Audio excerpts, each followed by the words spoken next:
from the fertile soil of the heartland is the skyline of Kansas City. High rises and civilized power and success. Today it's horsepower that will bring success to one of the NASCAR Camping World Truck Series drivers.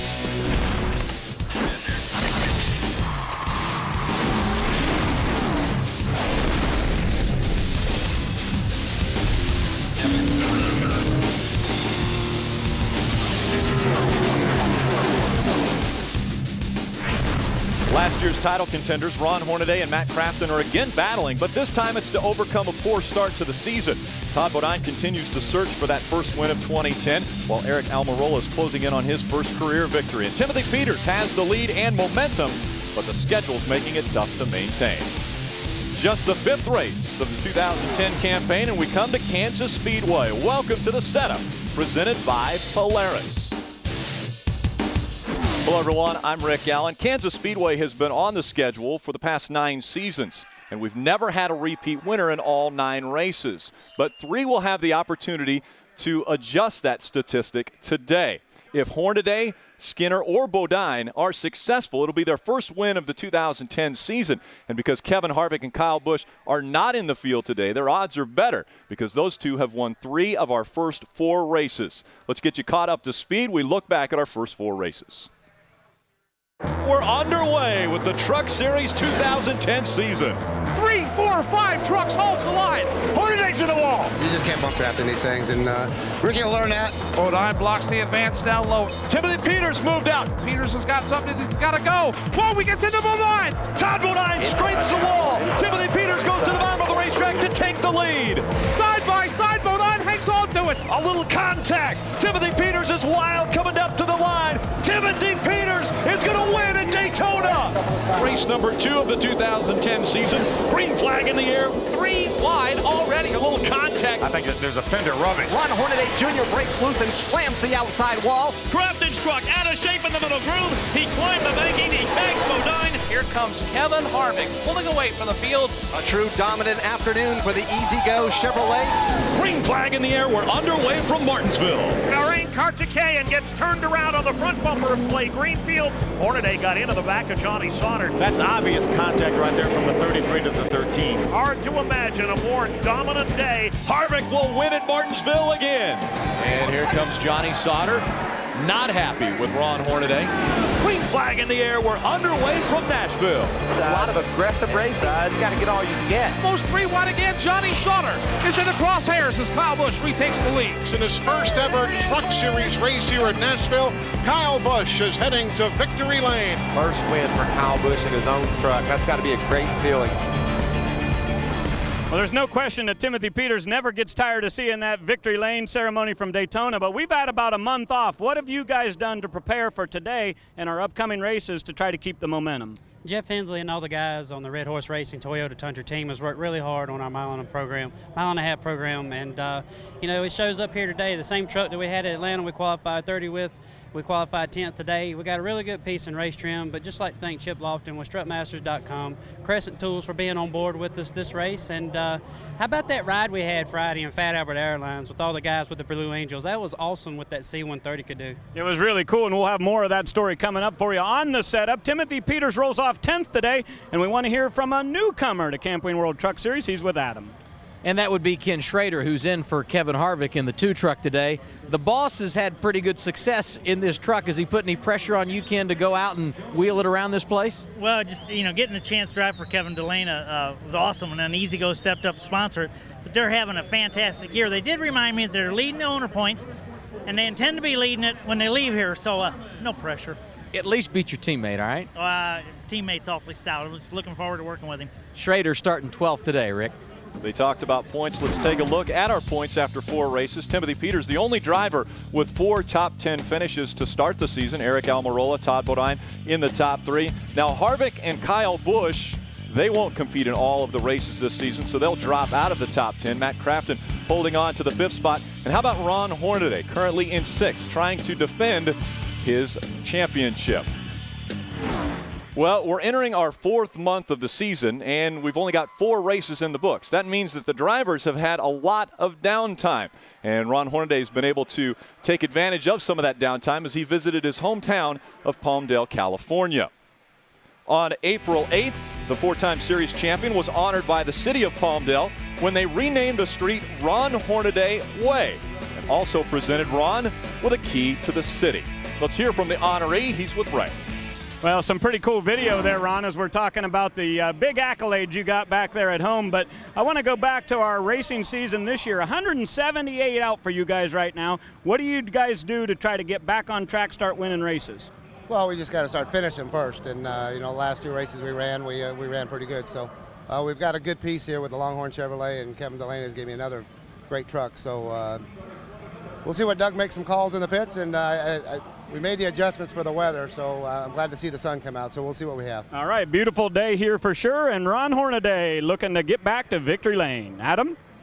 And last month, the Rain Karthikeyan was the recipient of one of India's highest civilian honors. We're talking about the Padma Shri Award. The ceremony took place at the Presidential Palace in New Delhi, India, with the honor being conferred on Karthikeyan by the President of India.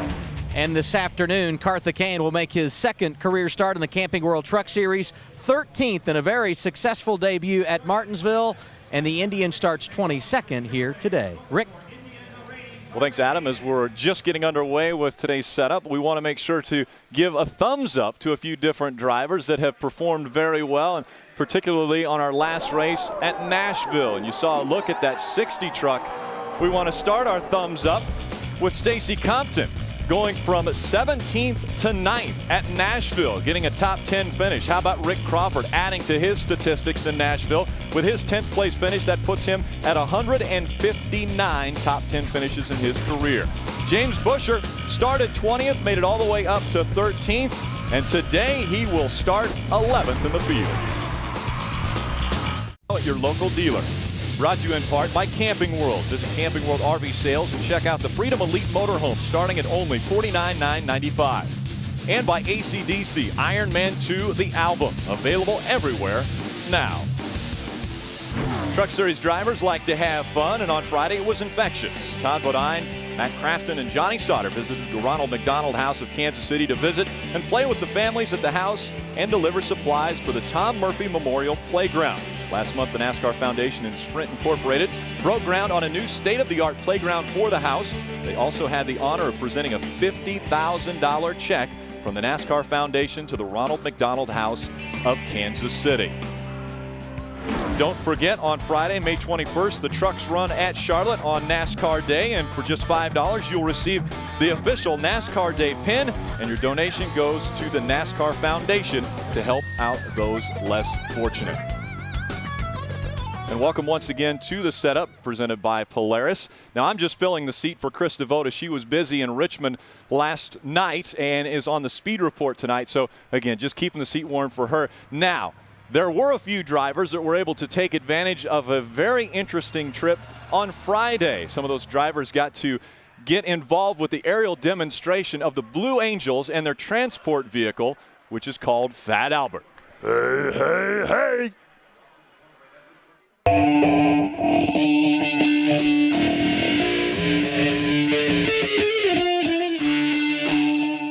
Well, what we're going to start off with is a low transition takeoff to a max power climb. So I'm going to do a 60-degree angle of bank turn, about a 2G turn off to the right, followed by an immediate reversal to the left. We're going to be 60 feet off the ground, traveling at 320 knots, almost 370 miles per hour. Does that sound good? Everybody ready to go? Excellent. All right, sounds good. All right.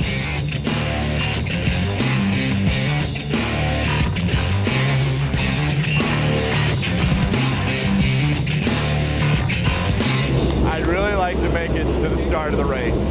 So if you could at all help me out, give me a good ride, and then get me back on the ground, I would forever be thankful. Woo! Woo!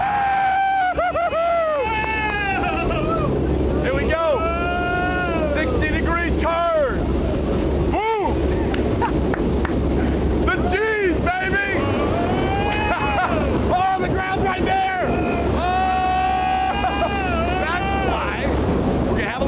And there it is again. Whoa! That was awesome.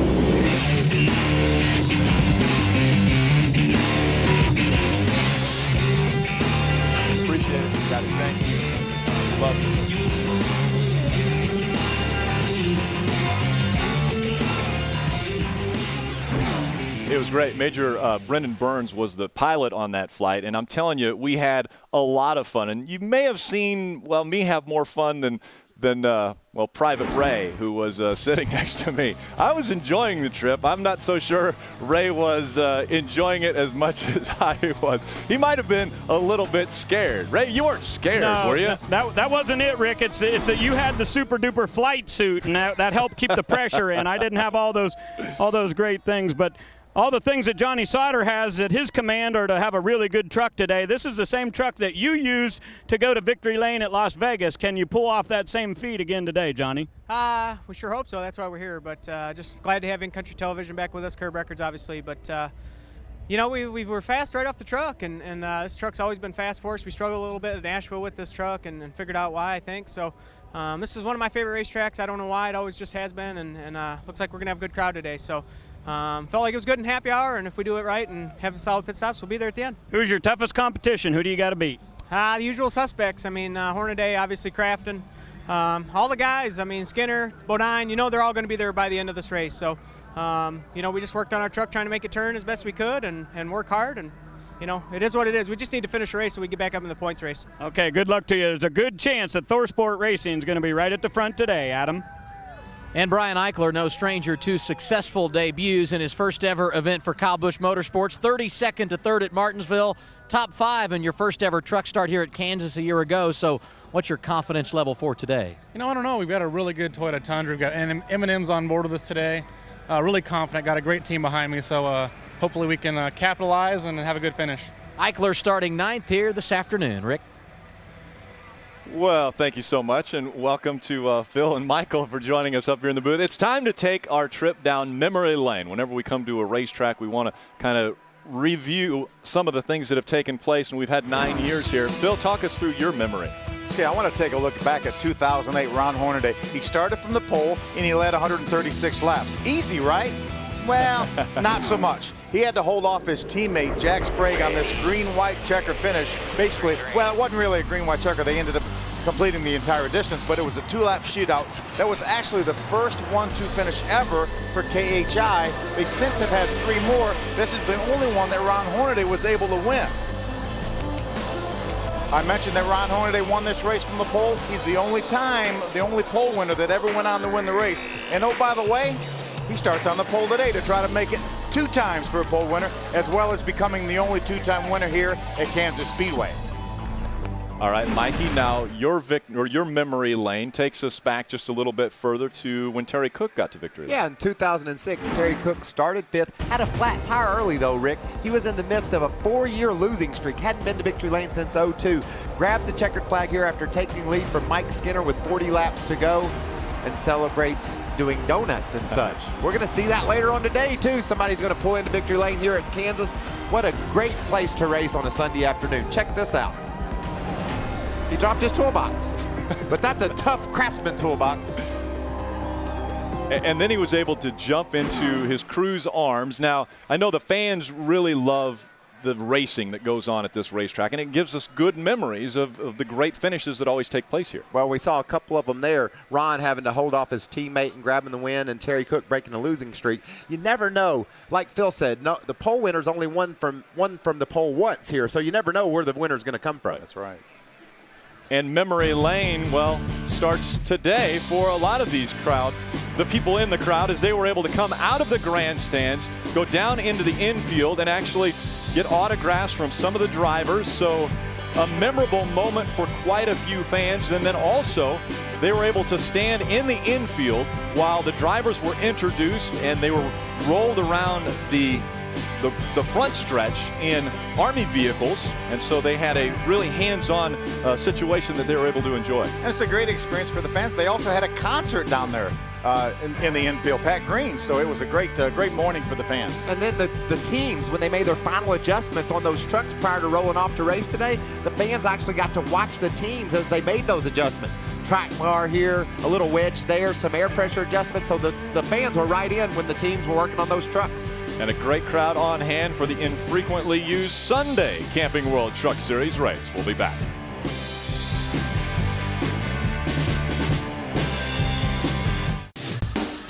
The setup is presented by Polaris, the hardest working smooth smoothest riding off-road vehicles now at your local dealer. Brought to you in part by Herculiner Truck Bed Liners. With Herculiner, the tough comes easy. And by Wrangler. For unbeatable comfort and value, you can count on Wrangler Jeans Company. It's great not only for Kansas Speedway, but our partners, Penn National Gaming, but it's also awesome for our fans. It's going to give them added value, more entertainment. This is going to commingle, interact with Kansas Speedway, so we're very excited from that aspect. The ceremonial gold shovels broke ground for the new Hollywood Casino at Kansas Speedway, which is being built just off Turn 2. The $386 million facility will open in 2012 and employ over 1,000 people. Kansas Speedway looking to be the big dogs on the block. That is where that casino will be located, and there will actually be an area where you can walk out almost over the top of the racetrack from that casino. And welcome back to the setup presented by Polaris. Well, as we get closer to the start of this race, few drivers are enjoying some of the hobbies that they do off of the racetrack. One of those being the number 47 of Brett Butler. I guess you could call him the big dog on his block. When I'm at the racetrack, that's my full-time job. When that race is over, my full-time job is back here at Alpha Dog Training. I would never do that if I didn't have my brother to trust back here at the kennel. My passion is still 100% in racing. You know, that's what I love to do. But it's also kind of cool to find something else that you're interested in.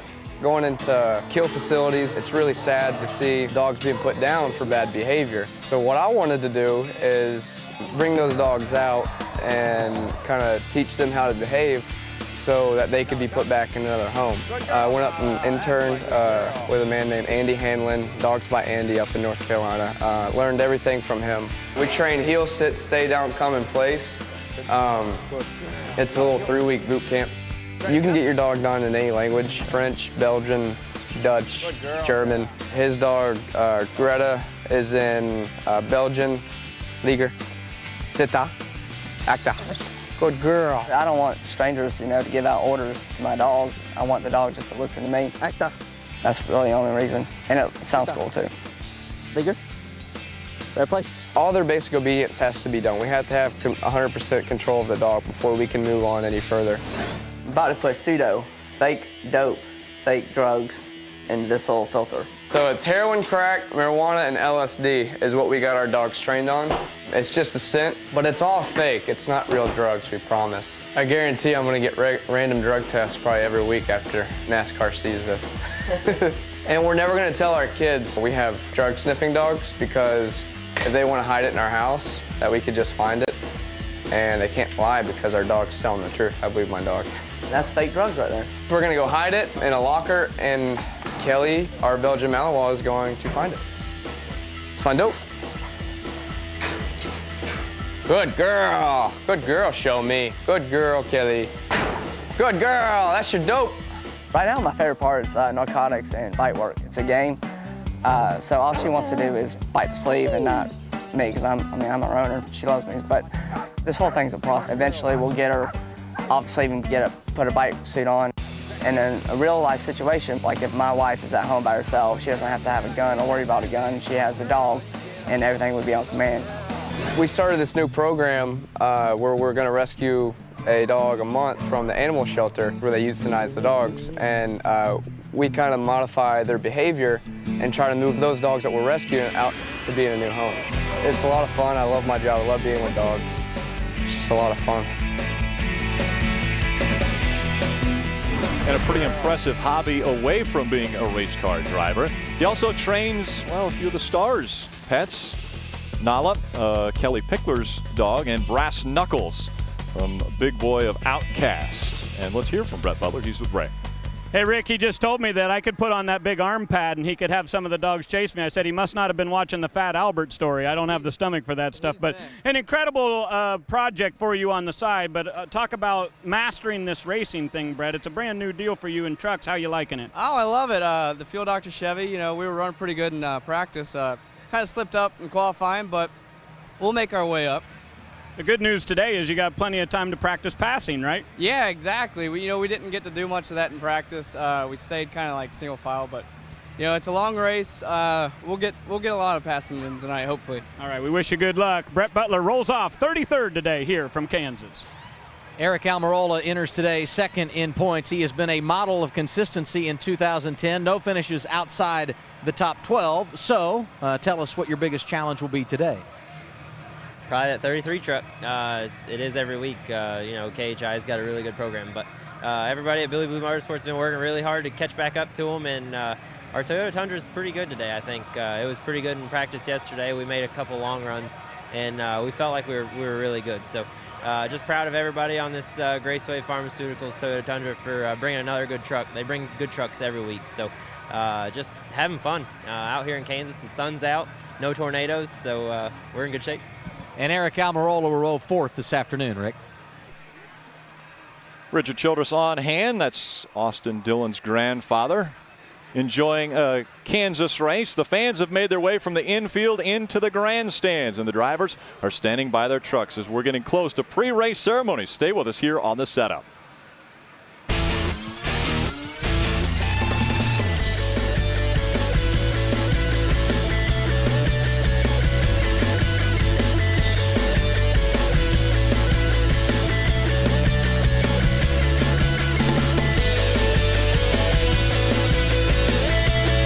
We're in Kansas City, Kansas at the Kansas Speedway, about to get underway with the 10th race at this racetrack and our 5th race of the season.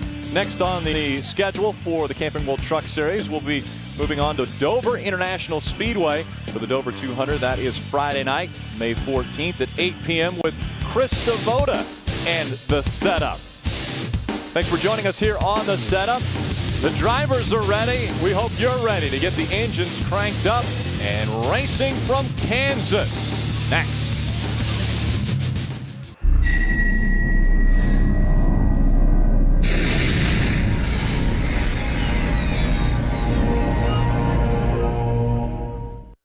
Deep in the heartland of America sits a Midwestern palace, home to the thrill of victory.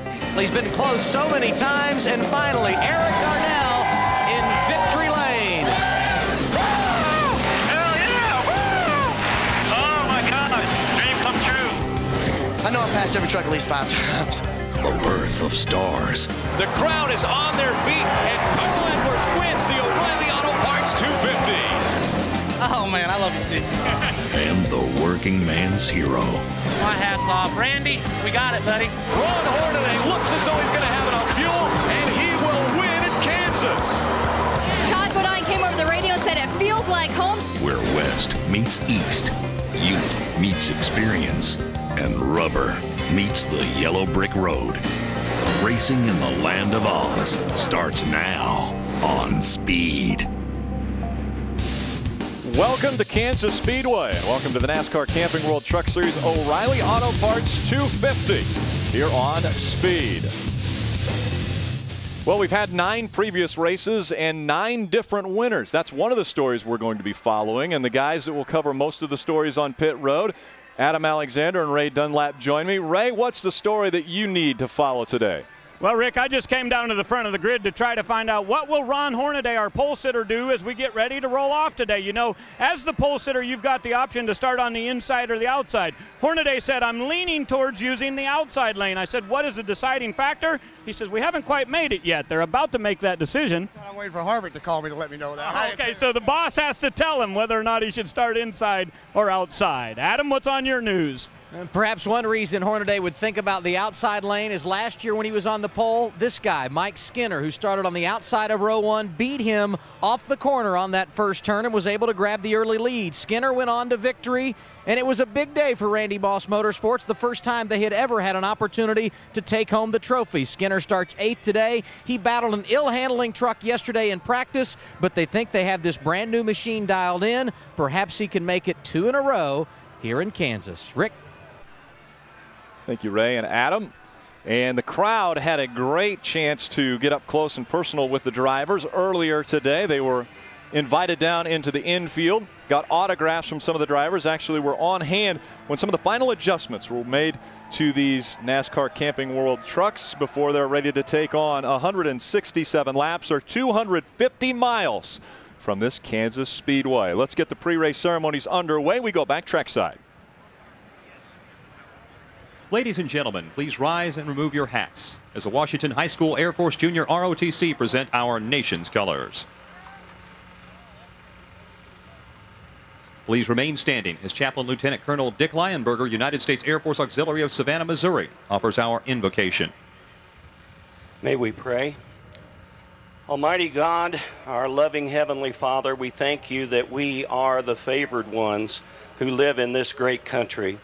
Please be with those who wear the many uniforms of service that put their lives on the line every day to keep us safe and free. We pray your presence with everyone who's involved with the Camping World NASCAR truck race today. Please keep everyone safe from harm. Drivers, the pit crews, the fans, the track and race officials, and all of the safety and emergency folks. May the fire of competition and the desire to win in the hearts of all the drivers be tempered with just a little bit of sportsmanship. And may we have a wonderful day. We ask these favors in the name of our Lord and your Son, Jesus Christ. Amen. Now to perform our national anthem, please welcome Hiawatha, Kansas native Jeremy Vitt. Oh, say, can you see by the dawn's early light what so proudly we hailed at the twilight's last gleaming, whose broad stripes and bright stars through the perilous fight, oh, the ramparts we watched were so gallantly streaming, and the rockets' red glare, the bombs bursting in air, gave proof through the night that our flag was still there. Oh, say, does that star-spangled banner yet wave o'er the land of the free and the home of the brave?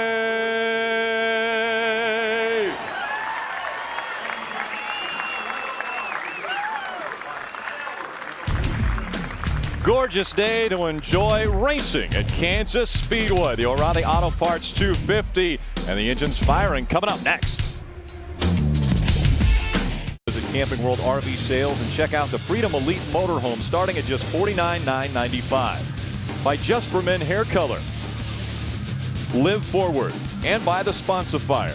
Visit ToyotaRacing.com today and click on it, design it, enter it.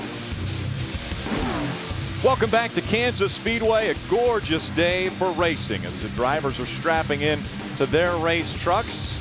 If you weren't with us for the setup, you'll now know that Chris Devoto also wasn't here with us, so we'll get you reset up.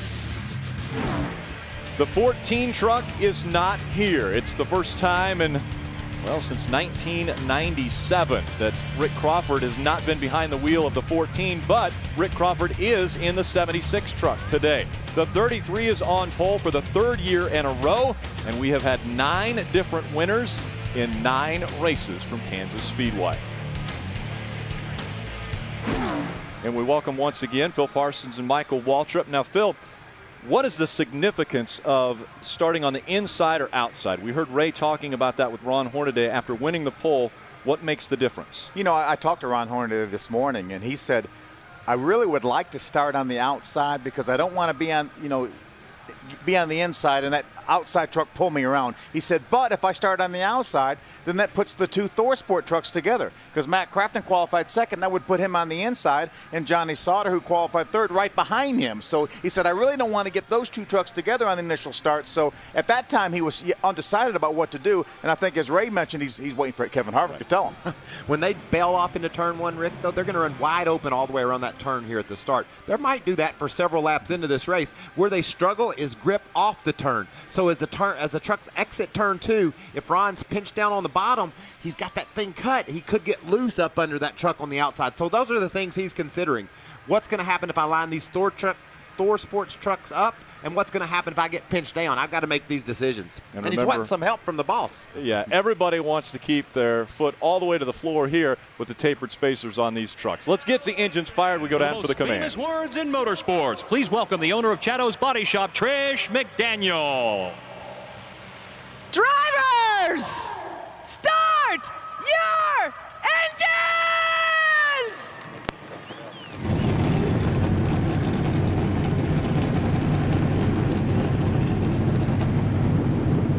A spectacular command to fire the engines. They're all coming to life. 36 trucks taking on Kansas Speedway. Welcome back to the O'Reilly Auto Parts 250 from Kansas Speedway. Kansas City, Kansas. A gorgeous day for racing. 66 degrees, a slight breeze out of the southwest. The forecast is for partly cloudy skies as we see the trucks rolling on to this mile-and-a-half racetrack. The starting grid will roll across the bottom of your screen, and amazingly enough, it is Ron Hornaday and Matt Crafton will start 1 and 2, as that's the way they ended the 2009 season. Let's take a look at our ZMAX track description for this mile-and-a-half, Phil. Very wide racetrack. There's a lot of grip up there. You see the corners are banked at 15 degrees. There's some bumps over there over in turn two. Some of the guys in the garage were talking about having a little bit of trouble through those bumps, but a great racing service, Michael. Phil, we were wandering around the garage area this morning, and these guys just say the sense of speed in the center of the corner here at Kansas is greater than anywhere they feel all year long. They're going to run these trucks 170, 80 miles an hour down in this corner, and they're going to ask themselves to go wide open around there. Wow, it feels like when you turn in, you pick up speed. You get faster because of the G-forces and the way that truck feels down in those turns. Let's look at our Nature Valley Granola Nut Clusters race analysis. 36 trucks starting this race. See, this is one of the longer races on the circuit, 250 miles. You see the purse just under $600,000 in our pit window, somewhere between 55 and 60 laps. And these guys will have 4 sets of tires for this race. It's time now for our speed spotlight as we take a closer look at a few different drivers in the field, and we start off with Ray Dunlap. Well, Rick, I'd like to take a look at Rick Crawford today. You know, for 14 years, he's driven the number 14. 326 consecutive races for Rick Crawford, driving for Tom Mitchell. That all comes to an end today. Here at Kansas, he'll be driving the number 76 Super Seal truck. Now, Super Seal is designed to keep water out of your basement, but it's pretty tough to keep Rick Crawford out of a Camping World truck. I asked him if he's set for Dover yet. He said he has no idea, but he sure hopes to be there. Adam? We go from a veteran to a rookie, and Justin Lofton, the 7, will start 14th today. It's been a busy week for him. On Thursday, he spent time at Fort Riley with Army soldiers and the Big Red 1. He shot a heavy machine gun as part of his duties there on base. A dozen soldiers are with the team today. The truck will carry a special sticker on the B-post honoring those soldiers. A special day for them, Phil. Double A, I want to take a look at 20-year-old Jesse Smith right there from St. Louis, Missouri. He is actually making his NASCAR debut. He won national titles in midgets and bandoleros. He was a 2006 ASA Late Model North champion. He's run 14 ARCA races scattered over 4 years, including a couple here at Kansas where he started and finished 3rd in 2008 for his best ARCA finish. He has some support from Charles Tire as well as great clips, and he will start from the 19th position in that Toyota. Mikey. Phil starting 30th today. Let's look at Jack Smith. Jack is a short track veteran from Ohio. That truck he's driving, the number 63 Mittler Brothers truck, I want you to listen to some of the guys that have driven this truck over the years. Jamie Murray, Carl Edwards, Jamie Argar. Justin Allgaier? There you go. Brad Keselowski, just to name a few. This truck has been a stepping stone to great things in the sport of NASCAR, and Jack hope it is for him as well. Those are our spotlights. We will keep up with those throughout the race. We also will ride along with a few different drivers, one of those being Ken Schrader. We're also going to ride along with Mike Skinner, won the Toyota onboard. He won this race last year. Rain shortened a couple days longer, but there he is. That's Johnny Sauter. There's Johnny Sauter right there, driving for Thor Sport. You see him on the inside, starting behind his teammate Ron Hornaday. Chose the outside. They're going to try to push each other down into that first turn, Phil. These trucks together, draft will go a lot faster. I'm sorry, we do not have an onboard on Mike Skinner's number 5 Toyota. Instead, we have the number 81 Toyota of David Starr. David Starr is a great runner on mile and a half racetracks. He won at Las Vegas a few years ago, driving for Randy Moss Motorsports here in the Toyota onboard. And he'll start in the 25th spot. Let's ride along with Todd Bodine. I guess we could call him Mr. Mile and a Half, right? He's got the Toyota onboard camera. Great view from that truck. You see Austin Dillon up to his left, right at the front of the field. So great pictures out of Todd Bodine's truck, starting 6th today. So we'll have an interesting ride with those 4 drivers. Speaking of interesting, let's hear some of the interesting stories before the green flag flies from Ray Dunlap. Well, Rick, I was doing a little history look back, and in 1995, the Rock and Roll Hall of Fame opened up in Cleveland. Also, that was the year that Oingo Boingo broke up. Bill Clinton was president, easy for me to say. But when you look back to that year, there was also something else special happened. Ken Schrader won his last NASCAR race. He's a big fan favorite, no question about that. But when you look at his numbers, been a long time since he's been in victory lane, and I think that certainly could change today. Driving for Kevin Harvick in the number 2, Schrader, I think, is the man to beat. Adam? Perhaps his best competition here today, his teammate Ron Hornaday, who will start on the pole here at Kansas for the 3rd consecutive year. And while he's got a great starting spot this afternoon, it was not a great start to 2010 for the defending series champion. You look where he finished and you see where he was in points as a result, but he's made a major climb up to 6th in the standings, still more than 170 points behind our leader Timothy Peters. But a good run today, perhaps a victory, would continue to get Hornaday right where he needs to be to get that 5th Camping World Truck Series title. What mentality does Timothy Peters take into this race? Got to go. Got to go. You got to run as hard as you can. He's had top 10 finishes in every race. He's got to continue that. Top 5s. We'll see if he takes on that attitude. Green flag in the air from Kansas Speedway. Ron Hornaday with a good start. He was your pole sitter. He chose the outside line at the start. Here comes the 88 on the bottom. Matt Crampton battling for the lead through 1 and 2. Hornaday fights back on the outside. Remember, that truck on the inside will get a little bit loose. Looks like Matt did coming off that second turn, Phil. Bobbled up the track a little bit, gave Hornaday that run on the back straightaway. So far, his plan to start on the outside worked perfectly. Eric Almirola right now jumps out in the 2nd spot in that 51 truck. Now, these trucks are loose right now, Phil. You know, the tire pressures are low, the tires are cold. They're side by side. That means the aerodynamics is going crazy around them. So this is a tough lap or two these guys have got to complete. Across the stripe for the first lap, it's Hornaday, your race leader. Eric Almirola got credit for finishing or crossing in 2nd. Crafton dropped back to 3rd, Bodine 4th, and Johnny Sauter 5th. Crafton peeks to the inside of Almirola for that 2nd spot. We had a side-by-side back behind them for 5th with Johnny Sauter and Mike Skinner. They're still side-by-side. This is another one of those racetracks where you can run at the bottom or run 2-3 lines up through the turn. So we've got a lot of places to pass at this track. But I'm telling you, I'm tense for these first few laps. These guys trying to sort it out. Their trucks aren't handling like they want them to, eventually, like they hope they wind up handling. So they got their hands full. And you see Rick side by side all the way back through the field. The problem with these trucks is if they're handling perfect right now, that means that they're going to get tighter and tighter and tighter as the run goes on. Typically, most of the guys were really, really loose qualifying in order not to be too tight as they get going. But boy, this battle, almost contact. Looked like Johnny was going to wobble up into Skinner. Sauter on the inside, Skinner on the outside as they cross the stripe just behind him. Your point leader, the number 17, Timothy Peters. Peters looks to go to the bottom of the racetrack. Maybe looking for an opening to get by these two. 3 truck of Austin Dillon right behind Timothy Peters. Great early run for him. Been very, very impressed with that young driver. Started out a little bit rough at Daytona, but after that he's really been impressive. And his grandfather on hand today. Richard Childress. You ask Rick, what about Timothy Peters? What's he going to have to do during this race? You know, Ron Hornaday is going to keep the pressure on. Sure, he's 170-some points down, but Timothy knows if he doesn't give it everything he's got every race, Ron will just gnaw away at that lead and eventually be on his tailgate. You know, after 4 races last year, Ron Hornaday was 71 points behind. Now he's 178 points behind, but he won the championship last year by 187. That means he gained 258 points from after the 4th race, so he is not out of this thing. Well, remember, Ron Hornaday went on a run last summer where he was dominant. 5 wins in a row in the Camping World Truck Series, setting a record. Got a pretty good start to this race here. Not bad at all. Again, you had mentioned earlier, he's the only driver to win from the pole at Kansas Speedway. And once again, out in front of the field to start this race. And now he's got a 1-second lead over his closest competitor, Matt Crafton. I'm impressed with the start of this race. These guys have run side by side, and they've been close to being out of control, but they've been able to work it out.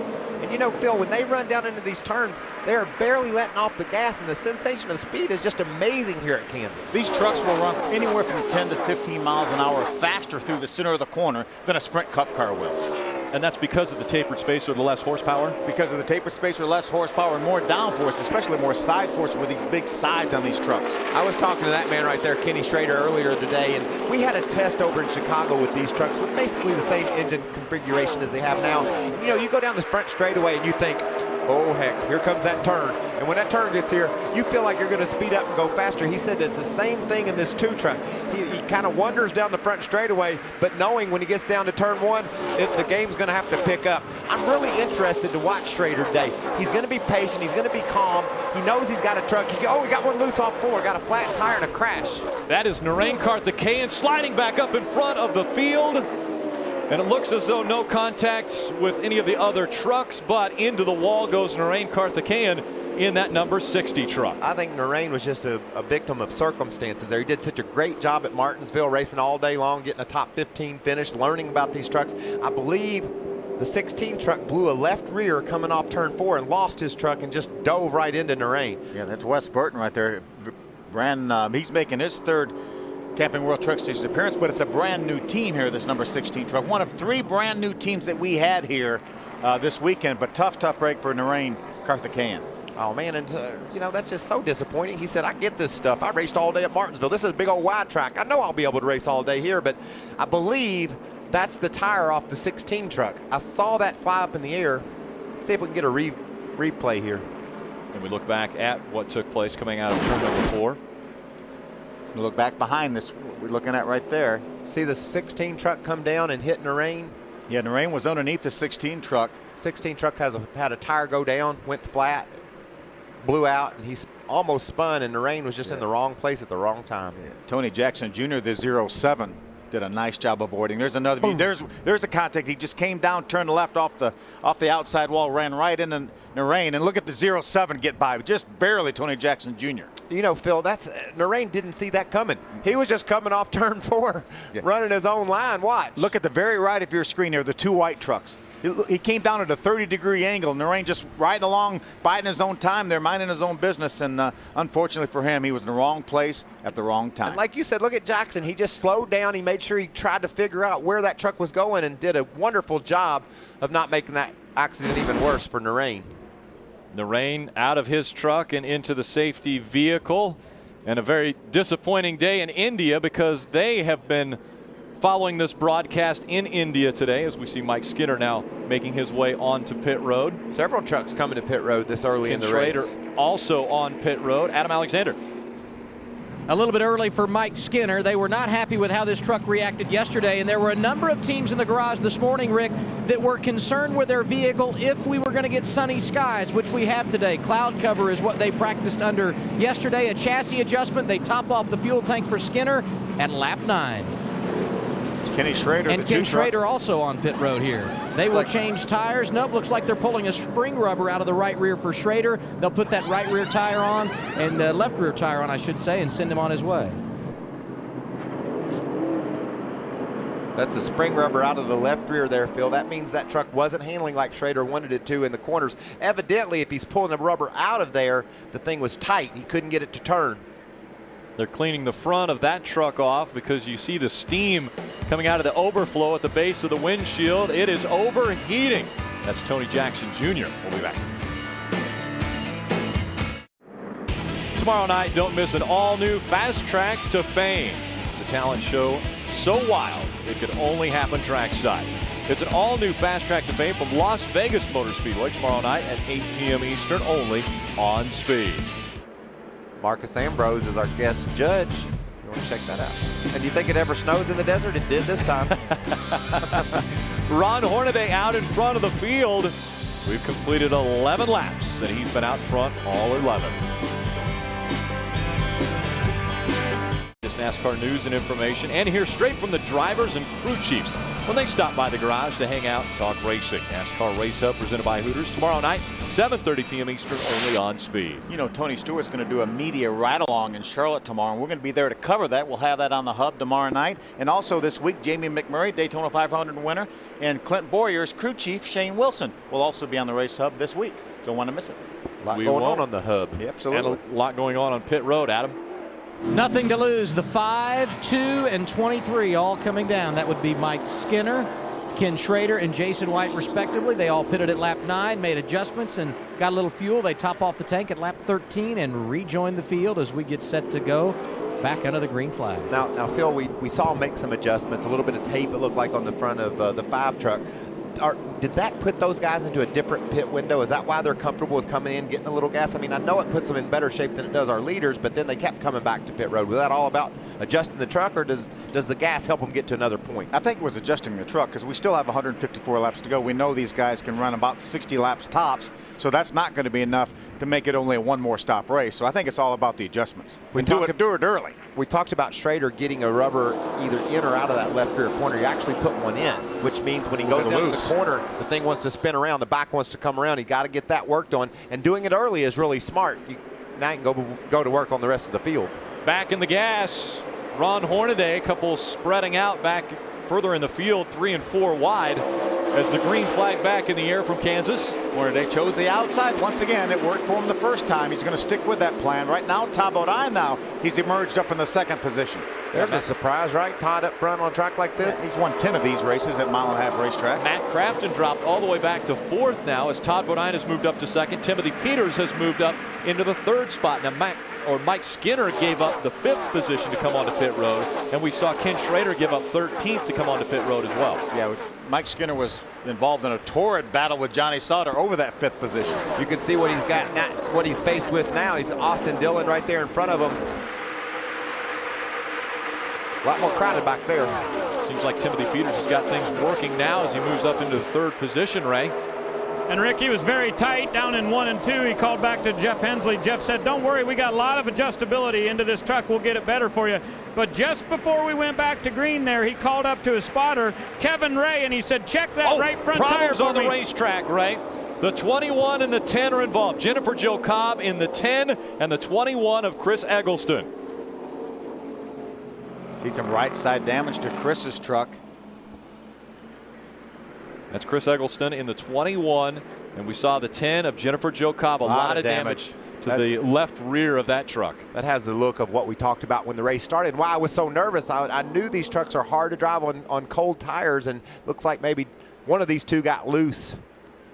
Tough break. This is a hometown track for Jennifer. I know she was so optimistic about doing well here, and she may be able to get back on the racetrack, but considerable damage to that truck will take her out of contention for sure. Well, she had a solid qualifying run. You know, the truck was right in the middle of the field. See what happens. Oh, gets loose. Yeah, Jennifer Jo just got a little bit loose. Chris Eggleston came along with absolutely nowhere to go. Got caught up against the outside wall. Chris was really looking forward to today's race. I talked to he and his teammate Jason White down in the garage, and they really felt good about their trucks. And that's sort of like Narain. Same thing happened to Narain on the front straightaway. Chris Eggleston just didn't have anywhere. There's nothing he could do. Unavoidable contact. Wrong place at the wrong time for Chris Eggleston. Here's Kenny Schrader right here. Let's see what he saw. Gonna be right up in front of him. Here Kenny off the gas, on the brakes, just eases down to the inside of the racetrack. It's not the first time he's missed an accident, is it? That's an old veteran right there. When he just rolled down the gas and wandered his way right through that crash. You saw Brett Butler in that Fuel Doctor truck. He was just ahead of Schrader, making his way through as well. There was David Starr's Toyota on board we were riding with there out the back.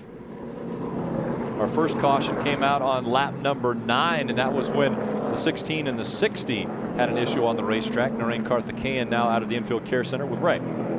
And of course, a victim of circumstance for Narain today. Are you okay? The first question, and tell me about your ride. Yeah, I'm okay, but I don't know. The guy in front just turned right and took me out. I think I don't know what the problem was, but yeah, I was just a passenger after that. An incredibly busy schedule for you coming up. Tell the fans about where you'll be in the next month or so. Yeah, we're planning to test on Thursday. Then Friday, I'm off to Europe and for a race there. And then coming back here and then back to Europe. So kind of busy till Texas, but I would have liked to get some more running here for sure because I wanted the seat time, but well, it's not the case, so I'm disappointed. The bad news is his truck's tore up. The good news is lots of frequent flyer miles coming for Narain. Adam? Eric Almirola with a solid starting position today inside the top 5, but the truck was very tight on exit in the early going, so they elected to come down pit road on this early caution, topped off the fuel tank, and they also worked on the front end to help him turn better through the center of a corner. They know this race can be long, wanted to take advantage of the early caution to make an adjustment. He does so at lap 17, and he has rejoined the field. Those guys aren't shy about pulling spring rate out of the front of those trucks at 51 and 15. We see them up under the hood a lot working on them and doing it early in the going, like we said with Schrader and Skinner and those guys. It's really hard. This is a long race. They got a lot of time to make it back up.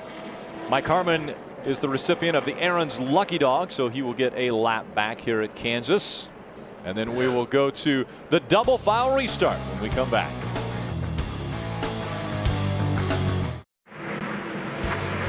Welcome back as we get ready for the restart. Ron Hornaday has been out front all 19 laps that we have completed. We've slowed the pace down twice now, 2 cautions, the first one coming out on lap 9, the second one on lap 17. Todd Bodine running second. He is going to be on the inside once again. And again, the leader of the race chooses which line he wants to restart in, and so far Ron Hornaday has chose the outside line every time. Green flag back in the air. And we've seen the truck in second make a run at Ron, but he's been able to hold him off so far. Todd Bodine decides he's going to get up in line behind Ron and follow him down into turn 1. Side-by-side battle for third. Timothy Peters, the white truck on the inside, looked like he wiggled a little bit. Matt Crafton on the outside. That'll flat get your attention. You start wiggling around, running 170 miles an hour with your foot flat on the floorboard and start turning right. Trucks all around you. Timothy hasn't recovered yet. You see Johnny Sauter get by the 13 truck on the outside. Ricky Carmichael right now pulls up behind the 17 of Timothy Peters. He's got to go down to the next corner, Phil, and be a little bit defensive. Yeah. You can't come off turn 2 sideways. He's got to breathe at some point. The top 9 all in line. The last one in that line, the 18 of Brian Eichler. Again, getting seat time while Kyle Busch was in Richmond last night. Big wad of trucks right there. A big win for Kyle Busch last night. He won the race. Today's his birthday. Getting to sit at home, watch speed, see his trucks race. Give a shout out to KB. Yeah, hey KB. Congratulations on the win. Do we have an ISO on him at home? I do not believe we have satellite connection with Kyle Busch's home. Take a look at David Starr. A good run on that 3 of Austin Dillon as he's able to go by. Uh-oh. Eric Almirola has a pass-through penalty that he is serving right now on pit road. So he will serve that penalty, head back out as we continue watching racing on the right side of your screen. He came back in the pits when there was 1 to go for the restart. Obviously must have sped on pit road. Too fast entering. So probably he's going to get a lap down here, Adam. The leader's going by now. He's just now getting to turn 1 on the apron. Yeah, tough break for Almirola in the early going. And the reason he came back down pit road is someone's fender brace came through the front end of that race truck. So they wanted to get a little Barramond on it and make sure it was aerodynamically sound. Unfortunately, as you said, speeding on pit road causes a penalty. And now he has gone from bad to worse, running at the tail end of the lead lap, going to go a lap down very quickly. Johnny Benson. We saw Johnny Benson in the number 15. Take a look at the 51 trying to stay on the lead lap, but the 33 closing in. He did do a good job of getting onto pit road and off pit road and stayed on the lead lap. And with the benefit of the Aaron's Lucky Dog lurking, if Hornaday is able to put Eric a lap down, he's going to be right with the leader. So as they catch slower trucks, the 51 truck will get by him as Hornaday does, and hopefully that'll put him in a position to get that lap back. They needed to work on that truck, but they sure didn't need that penalty. Here's Mike Skinner. He's making his move back towards the front. Remember, he came in on lap number 13. Was his most recent pit stop. He's up into the 14th position right now. 13th actually. Just took over that spot from Rick Crawford driving the 76 truck. Super Seal number 76 for Rick Crawford. A very unfamiliar sight, seeing Rick Crawford in a vehicle that doesn't have a number 14 on the side. You know, we talked to Rick in the garage area yesterday, and he said he really was impressed with this operation. Very small shop, but he said when I walked in the shop, I saw some of the faces, and I knew we had a bunch of racers. He said, I really want to help him with this program. In the meantime, it allows me, as we see Ron Hornaday try to put Eric Almirola that lap down. He said it helps me continue to get to the racetrack and still trying to put something together with Circle Bar Racing. You know, we saw that Rick Crawford is in the 76 today. He's been in the number 14 forever. So you know where he's running, Rick? 14. He can't shake it quite yet. Can't shake that number 14. Look at these two, man. They're all over each other. Yeah, Eric Almirola does not want to give up the lead lap. And we see a battle now for the third spot as Johnny Sauter takes it away from Matt Crafton. Timothy Peters, the 17 truck, lurking behind. He's got his breath back from getting loose down there a few laps ago. The momentum is back for Timothy Peters. Oh, we got a problem again. The 46, Terry Jones gets into the infield. That's on the backstretch. Terry's another one of the regular ARCA competitors. Has been here in an ARCA car before, but making his debut here in the Camping World Truck Series. One of Danny Gill's trucks. Looks like he's going to be able to get rolling, keep these leaders from coming around and getting him a lap down, and then because of the fact that Eric Almirola was running, Eric's not sure whether he's ahead of Hornaday or not, whether he's going to be the Aaron's lucky dog or if he just got his lap back on his own. They're riding side by side on the back straightaway, so one way or the other, Eric is going to be back in the race. Yeah, we're getting a report that Eric is the Aaron's lucky dog. He will get back on the lead lap. It was very, very close to him earning that lap back by being in front of Ron Hornaday, but obviously that's not the case. But he will be on the lead lap when we restart this race. The pit road is open. We'll see if there are any takers as we've completed 27 laps on lap 28 of 167. Yeah, they're coming. They got to come. Hornaday making his way onto pit road. We go back down to the boys on pit road and Ray Dunlap. Well, listening to the radio down here, Rick, quite a few adjustments coming the way. Loose all the way around for Todd Bodine in the number 30. They're going air pressure adjustments on the right sides of that Germain Toyota. And for Timothy Peters, he's tight in 1 and 2. Jeff Hensley said, no matter what anybody else does, we're pitting. Looks like the whole field down on my end. It'll be 4 tires for the 17, adjustments for the 30. Adam? Bottom of your screen, Johnny Sauter running inside the top 3 when the caution came out. Tight on exit, the word for him. They will make a slight air pressure adjustment, 4 tires and fuel. Top of your screen, the race leader, Ron Hornaday, has dominated today. He said, give me 4 tires, top off the fuel tank. Absolutely no changes. And the quickest on pit road, David Starr. Perhaps some strategy there. Hornaday, it looked like, was second. You know, David Starr had driven from his 25th starting spot, Phil, up to 9th. So he's got a fast truck. I watched that pit crew down there. It looked like maybe they just took 2 tires and possibly even a gas to go, but I saw a couple tires over the wall. So I think they took 2 tires, but man, what a run early in the going for David Starr. The reason we're under caution, the Amherstburg, Ontario native, Terry Jones comes out of turn number 2, slides down the backstretch and into the infield of the backstretch. And that is our 3rd caution of the race. We'll be back with more racing from Kansas Speedway. These messages. What you do with Schmales is you get him by the hamstrings. Part of the fan-friendly All-Star Week of events is NASCAR Revved Up, a free concert in Uptown Charlotte featuring recording artists Switchfoot and Parachute. Visit speedtv.com/allstar for more information. Beautiful shot of downtown Kansas City. Oh, I'm having a great day of Sunday afternoon. Got trucks on the track. What a venue this Kansas Speedway is too, guys. Todd was having a really great day till he got penalized for exiting the pits too fast, and he'll have to make it. Actually, he's already done his pass-through penalty. There you see Todd right there. Watch him leave the pits now. Rick Crawford had come in, did some pit strategy, either 2 tires or fuel only. And watch Todd. Norm Benning's just now coming to his pit, I think, but Rick Crawford is right there. And he's passing Rick Crawford, so I thought that Rick Crawford was running really slow, but maybe Todd was just running really fast. He's definitely running real slow compared to Todd. Now, Todd was out of bounds, though, so he had to come back to pit road. A couple of guys getting these pit road penalties, and it's costly. You know, you look at Almirola, he's back in the back because of getting the Aaron's lucky dog. But if he had just been able to stay ahead of Hornaday, he could be up there leading the race right now because he wouldn't have had to pit. Because he had just pitted just a few laps before that. Todd Bodine would have restarted third, but because of the penalty, he is in the back of the field.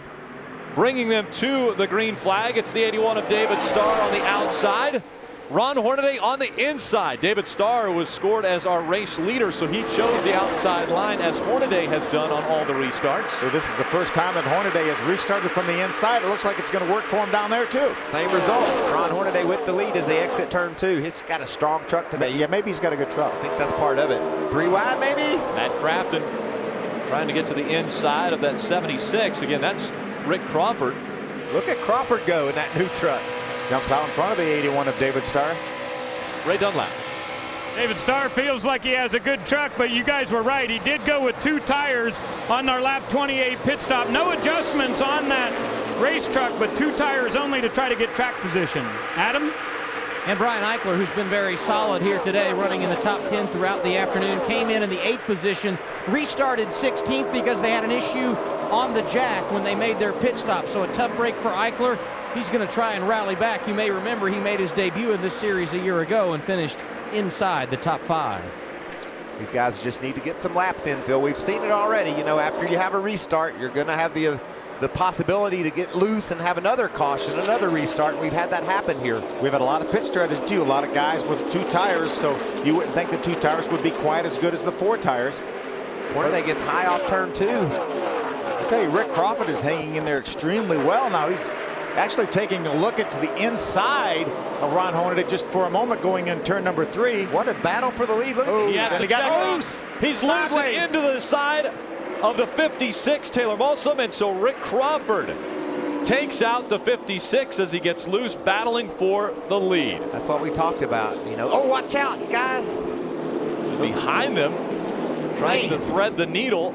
A couple trucks very close. The 6 truck actually got in the wall after he got through the incident. Brian Rose, I think, trying to avoid maybe Rick Crawford coming down the racetrack, and made some pretty significant contact. He's right in front of the start-finish line. There he is. You caught a glimpse of him right there. Look how hard that truck's hit, both left and right side. So again, the 76 of Rick Crawford trying to battle for position up front, gets loose, slides into the 56 of Taylor Malsom. They collect the 6 of Brian Rose. Yeah, tough break for Brian Rose. You see the damage on the 56 Toyota of Taylor Malsom. Brian Rose making his comeback. It's been several years since he's been in the series. Had a 3rd place run driving for Bobby Hamilton back, as you saw on that graphic several years ago. Check this out. Rick is loose. He's in trouble right now. Johnny Sauter goes by. That's going to further suck the back end of the truck around. Then he just keeps chasing it up the hill, and unfortunately Taylor Malsom comes by on the outside, and they make contact. What happened to Brian Rose? How did he get involved in this mess? Watch it. Watch this. See, there's Brian, and he did get clipped by the 76 of Rick Crawford. It looked like the 21 of Chris Eccleston went in between those 2 trucks. There's another view. He's just chasing it up the hill and runs out of racetrack. Taylor Malsom is there. Check out the speed of the guys approaching. They're all trying to slow down and get to the bottom. We can't even see those trucks right now because of the smoke. There's Brian Rose. He's that white. You see the back of that white truck still up on the racetrack right by the white line. And then Rick Crawford just clips the right rear corner and turns him almost head on into the outside safer barrier. What do you need, Phil? 6 inches? That's about it. That's about it. There's another view. Johnny Sauter very, very fortunate that he got by before Rick really got up loose into the outside, but Taylor Malsom was not quite as fortunate. Taylor Malsom was running in the 5th spot. He was collected in this one. Riding along with Mike Skinner. Look at the view he sees. Yeah, he sees it right away, too. Mike is on it right away. Did you hear him get back on the gas? Got back on the throttle. Out of here. Yeah, those guys are up against the wall. I'm going to get back on the throttle and get by with it. Here's real time. This is how quick it happens and how quick these guys have to make these decisions. Now you see the 6, he just was going a little bit too fast, so he pulled out on the outside of that black truck, and they're just almost barely made it through. Just barely. Chris Eccleston goes right between the 76 and the 56. There's another look. Taylor is doing just what he's supposed to be doing. He saw an opening up high right behind Johnny Sauter. and then Crawford just lost control of his truck and spun right in front of Taylor. Sort of like Narain Karthikeyan as he exited turn 4 earlier. A truck hit him in the side. There was nothing that Taylor could do at that point. A lot of damage to that Super Seal Ford F-150. Ray? Well, down here in Taylor Melsom's pit, this is a brand new truck from KBM, chassis number 3. And Taylor came on the radio and said, guys, I believe this truck was good enough to win. Right now, Dan Stillman gave them the information to cut the left front fender completely off. So they're going to try to leave the hood onto this race truck, but get the fender away from the tire. They'll replace that. It appears that there is no steering damage on the front end, mostly this cosmetic here, but they're going to pull the rear quarter panel completely out, and also the crush panel has got to come out. So a good bit of work here. They're going to lose a couple of laps at least, and their goal now is just to get him back onto the racetrack to log some laps. And you see Matt Crafton on pit road, a little bit of a surprise there. He's being scored in the 5th position, so we will follow up on Matt's situation in a moment. But a lot of chatter on the radio for leader Ron Hornaday. They have concern about the left rear tire, and if it is rubbing when he gets into the corner. They were concerned that when they made the pit stop, they may have knocked the fender into the tire area, and that's what's created the tire rub. Now, they had said they were definitely going to come down pit road. Then they said they would not come, and now they have decided they will, in fact, come down pit road. They know they're going to give away a lot of track position here, but they don't want to take a chance on blowing out a tire. So Hornaday will come down and make an unscheduled stop to get that left rear tire issue resolved. And you know, Phil, Ron Hornaday exited turn 2 on the lap that these guys crashed, and that sort of precipitated this accident. He didn't get off turn 2 well. He pushed up, and when they got down to turn 3, like you said, Rick Crawford was trying to get on the inside of them, Johnny Sauter on the outside, so he backed these guys up as they got down to turn 3, and it caused an accident off turn 4 because of the fact that he didn't get off 2 like he hoped. Now he's on pit road. Making his way to Adam Alexander down there in the 33 team's pit stall. You see the crew. They've got the bat ready. They'll use that to push out any sheet metal. Looks like it's very, very minimal damage, though, Adam. And it's something they've dealt with really throughout the weekend. They've got the ball bat. They're looking above the tire. And they're going to take that ball bat and roll it around between the tire and the sheet metal. And they've confirmed now it's not rubbing. So they're going to give up a great deal of track position here. They did top off the fuel tank. And now they continue to look right at the base of where the sheet metal would angle in and have a chance to cut that tire. But I'm looking at the clearance, and they've got at least a ½ an inch and as much as an inch clearance all the way around the tire. I think Hornaday's fine. He'll go out, and they're talking to him about coming back down pit road and maybe changing that left rear tire now. You know, Phil, the body shifts to the right when you go down to the corner, so that's why they had to be extra careful. You're going to the left, so all the G-forces takes that body over to the right. So if it's close at all, that tire will start to rub. Yeah, you can almost be rubbing on the right side and be okay because the tires go away from it. Rubbin's racing. Well, sort of. Just you don't want it rubbing on a tire. Johnny Sauter's out in front of the field now at Kansas. Cheerios. Be happy, be healthy. By Camping World. The Camping World Destination Recreation Sweepstakes is back and better than ever. Camping World is offering more prizes and more chances to win this year. Log on to campingworld.com and enter today. And by Verizon, the network with the most 3G coverage. Ominous clouds behind the grandstands.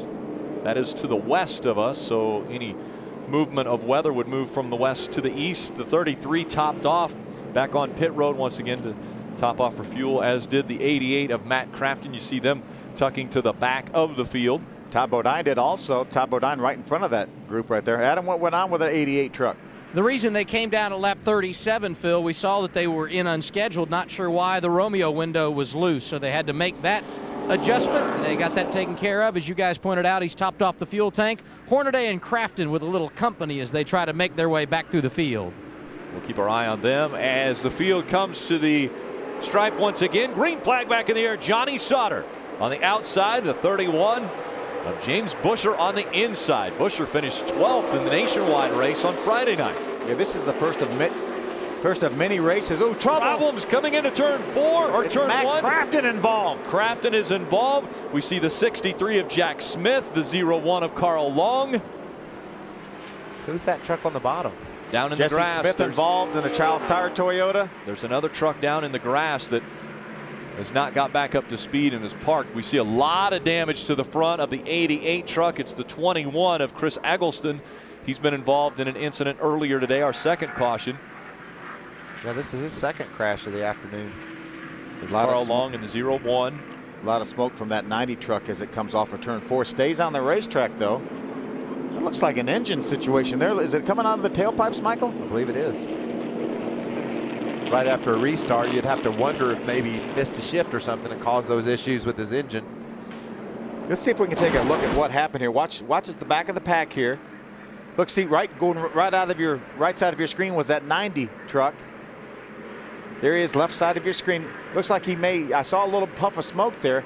Oh, there's Matt Crafton tried to go between Carl Long and Jack Smith. Yeah, Crafton. That's what really caused this incident. I think what happened with the 90 truck was separate from this. Well, it might have backed those guys up a little bit, but Crafton was down off the racetrack. He was on the apron, which is perfectly legal here at Kansas. You can run under the yellow line if you want, but there was a turn coming, and he figured he needed to get back up on the road, but that was not a great decision by Matt. It has to go behind the wall here. Some severe point ramifications for Matt Crafton. Coming in 5th in the point standings. He was 128 points behind Timothy Peters. Let's take a look at that again. I'd like to try to figure out where he was headed. Watch now. He has a run going. He goes to the inside of the 63 of Jack Smith. You see Hornaday goes between Todd Bodine and Carl Long. And then Matt just ran out of room there. The 01 was there, Carl Long. And then Jack Smith actually made contact with the right rear corner of the 88 truck. A second look at, Matt was going straight. It looked like Jack maybe. Do you think Jack Smith maybe came down into Matt? Well, I think he was coming for the corner. He was, he was going to take his normal arc into the corner. And you saw the 33 of Hornaday had gotten by the outside of Carl Long and was coming down. It looked like Carl was going to follow him down into the turn and came down on that 88 of Matt Crafton. Here are the trucks that were involved in the incident on the track, and you see the 90, the smoke rolling out the right side and the tailpipes of that truck, and Hornaday now making another stop. Hornaday narrowly missed that little problem. Adam. And they continue to work on that left rear tire, making sure they have clearance, and because we didn't even get one full lap of green, Hornaday really didn't have anything to lose, I should say, by coming down pit road. So they topped off the fuel tank, and he continues to be in a positive area as far as a pit window is concerned, should we put together some green flag laps. And you see the results of Matt Crafton being involved in the incident. Heavy damage on the right side of his truck. And as soon as he pulled down to pit road, they looked at it. Bud Hafley came on the radio and said, to the garage. He knew it was too bad to continue and repair on pit road. A tough break for one of our title contenders. You could see, Phil, not only the aerodynamic problems, but the right front suspension was hurt really well, a lot as well. Let's see if we can look at it. I really want to see what happened as they got down to turn 1. Slow it down and watch these trucks ahead of Crafton. I don't think the 90 truck had anything to do with it. Yes, I think his engine was going south, but I don't think he did not keep pace. You see him well up in front of this group right here. You see Ryan Hornaday goes to the inside. Between those two trucks, Todd Bodine being on the outside, Matt Crafton goes to the inside. Now we're approaching the corner. Carl Long takes his normal run down to the corner, and it looks like, I really don't know why that Jack actually ran into the right rear corner of the 88 of Matt Crafton. Yeah, Matt didn't do anything wrong. He was just going straight, and Jack had plenty of room out to his right, but yet he went ahead and attacked that corner. He turned in early and hung Matt in the right rear. So you see Matt down on the apron of the racetrack. Now he pulls back up on the racetrack. As they get down to the corners, they go out of our view. That's when the contact is going to come. Hard contact, too. I believe Jack Smith just turned in too early on Matt.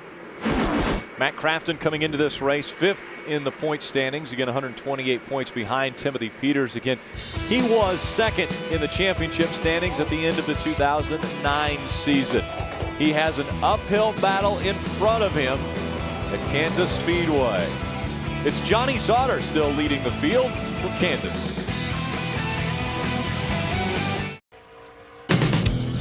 It's Camping World's Destination Recreation.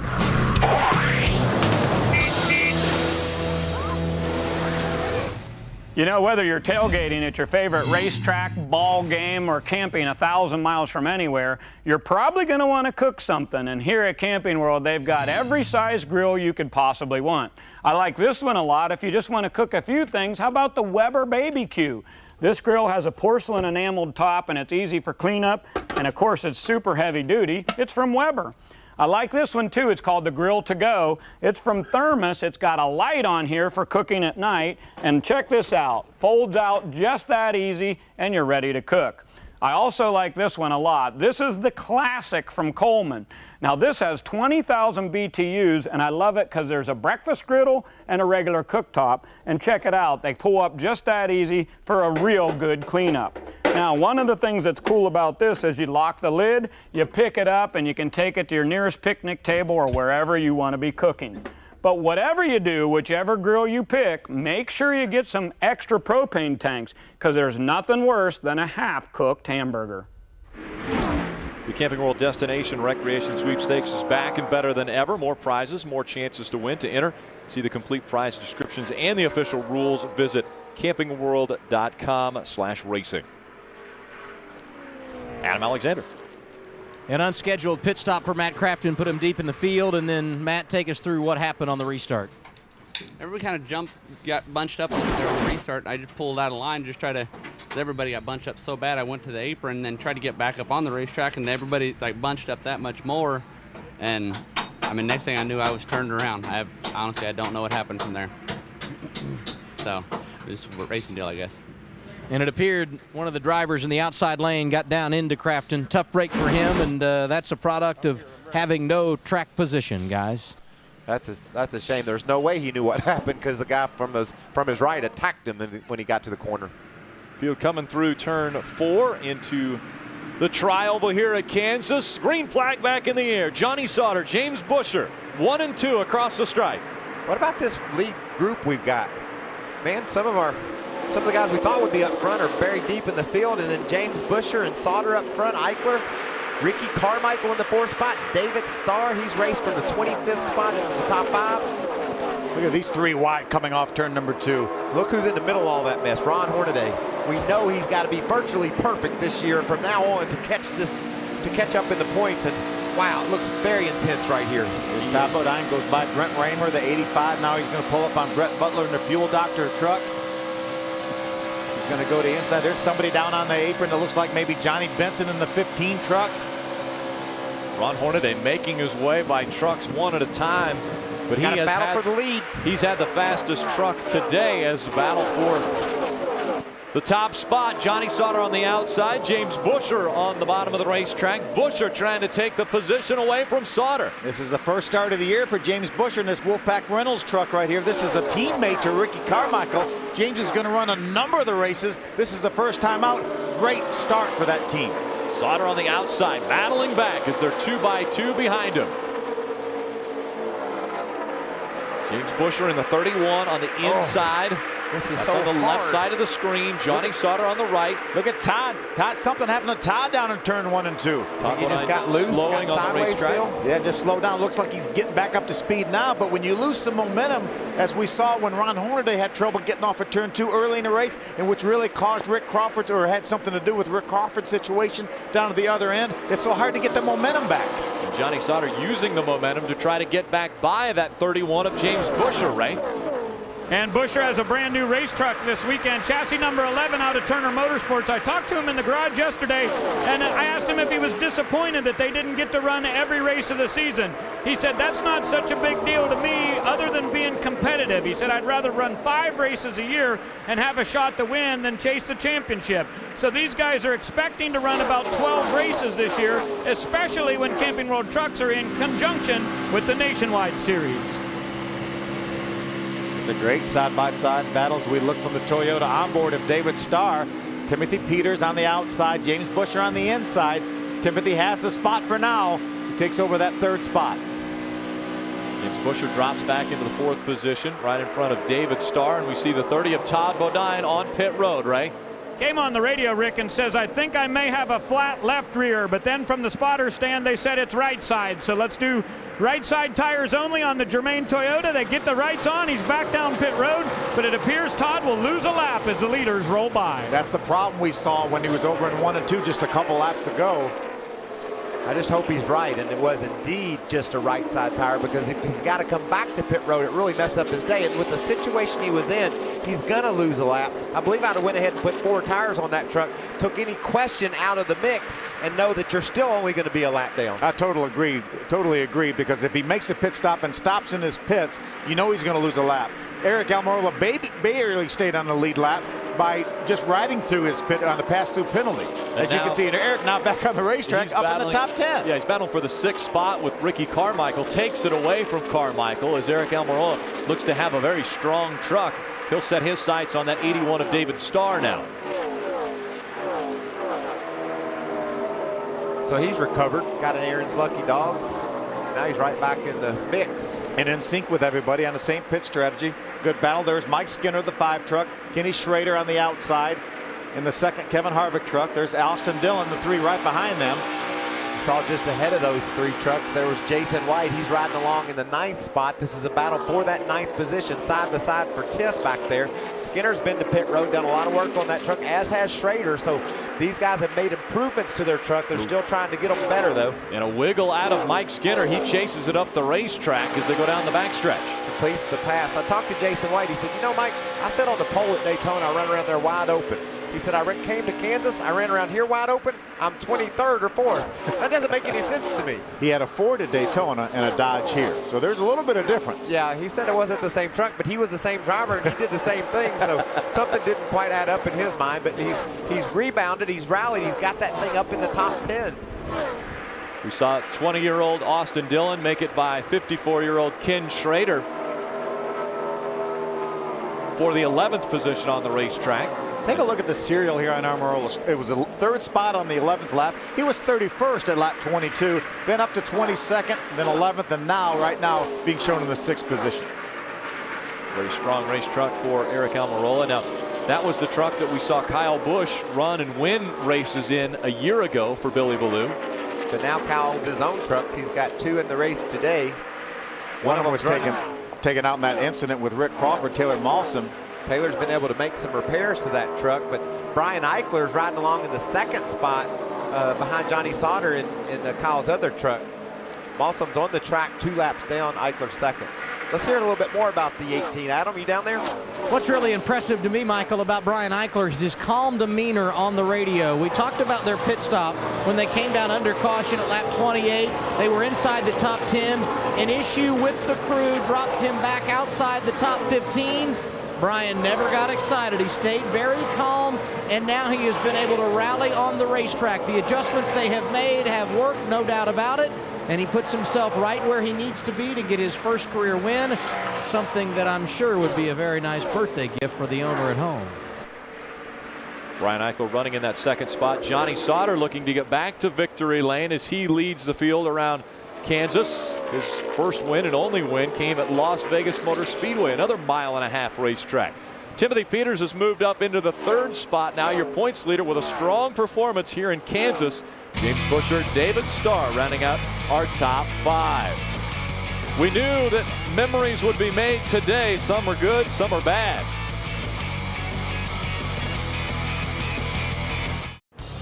Be the biggest racing fan you can be with Verizon Championship Racing at the track and on your phone. From nationwide and IndyCar driver meet and greets to exclusive peeks inside the Penske garage, right on your VCAS phone or your hard card to Racing Nirvana. Only from the network with the most 3G coverage, Verizon. Matt Crafton in the 88 coming back out on the racetrack. They've done a lot of work to that race truck to get it at least to this point. We'll see how it handles once he gets out on the track. Looks like a mess. Matt's being shown in the 28th position right now, 21 laps down. He wants every point he can get, though, huh, Phil? They're back on the track just trying to gather up some points. Battle for the 4th spot. James Busher in that 31, giving it up to the 33 of Ron Hornaday. I shouldn't say giving it up. Ron Hornaday took it from James Busher. That Hornaday's truck is really on a mission to get back up front. 17 laps ago, Ron Hornaday restarted in the 20th position, and now he's up to the 4th spot. James is having a big weekend, isn't he? Real competitive the other night in Richmond. The top 15 finish? Heck yeah, and then he comes out here, runs right up front again. Adam Alexander, what are they saying in the 33 pits? Not a lot, and here's the reason why. Hornaday came on the radio and pretty much told everybody, let me get this worked out. and they've been pretty quiet. Let the big boy go to work, and he's taken care of business. As you guys pointed out, restarting outside the top 20, and he has rallied in just over 20 laps to a position inside the top 5, and he is the fastest truck on track. Johnny Sauter has a 9/10 of a lead over Brian Eichler. Timothy Peters running in the 3rd spot, 2.377 seconds back. Then Hornaday in 4th, Buscher in 5th. It's a good 3-way battle right here. Jason White and that Gunbroker Dodge right now has a 10th spot. That's Austin Dillon. Actually, Austin Dillon was running right behind Jason White. Kenny Schrader got back by Austin Dillon to take over the 11th position. Looks like Schrader's a little bit faster than these two guys. He's working that bottom of the racetrack. I noticed him getting down on the inside a couple times of Jason. He hadn't quite been able to close the deal yet. Truck really turned good, it looked like that time. It certainly does, and Jason's got a good handling truck. He gets down in the corners. He doesn't really slow down a whole lot. Just having a little bit of trouble keeping Schrader at bay here as Schrader starts to look on the outside. And that's the great thing. That's what drivers love about this track, Phil. They know they can run up high, they can run down low. There's a lot of options. And Schrader finally got a run on the outside of Jason, and I bet he can pull this pass off. But the nice thing is Jason knew he was there. Jason could have easily slid up the hill, taken that spot away on the outside from Kenny Schrader, but he let him go. He knew he was there. He gave him room, and Kenny makes the pass and moves up into the top 10. Austin Dillon in the number 3. Saw his grandpa, Richard Childress, down in the garage area earlier today. Was talking to Will Lynn, that's worked with RCR for years and years and years, and I asked him if Mike Dillon was coming as we see Austin Dillon move to the outside of Jason White, and he said no, RC was going to represent the family here. Johnny Benson, former champion in the series, currently in the 13th spot as he tries to take 12th away from Jason White. Johnny's also going to drive this truck for Billy Ballou at Dover in a few weeks. Nelson Piquet Jr. is going to jump in this truck and run a couple races here coming up in the next couple months.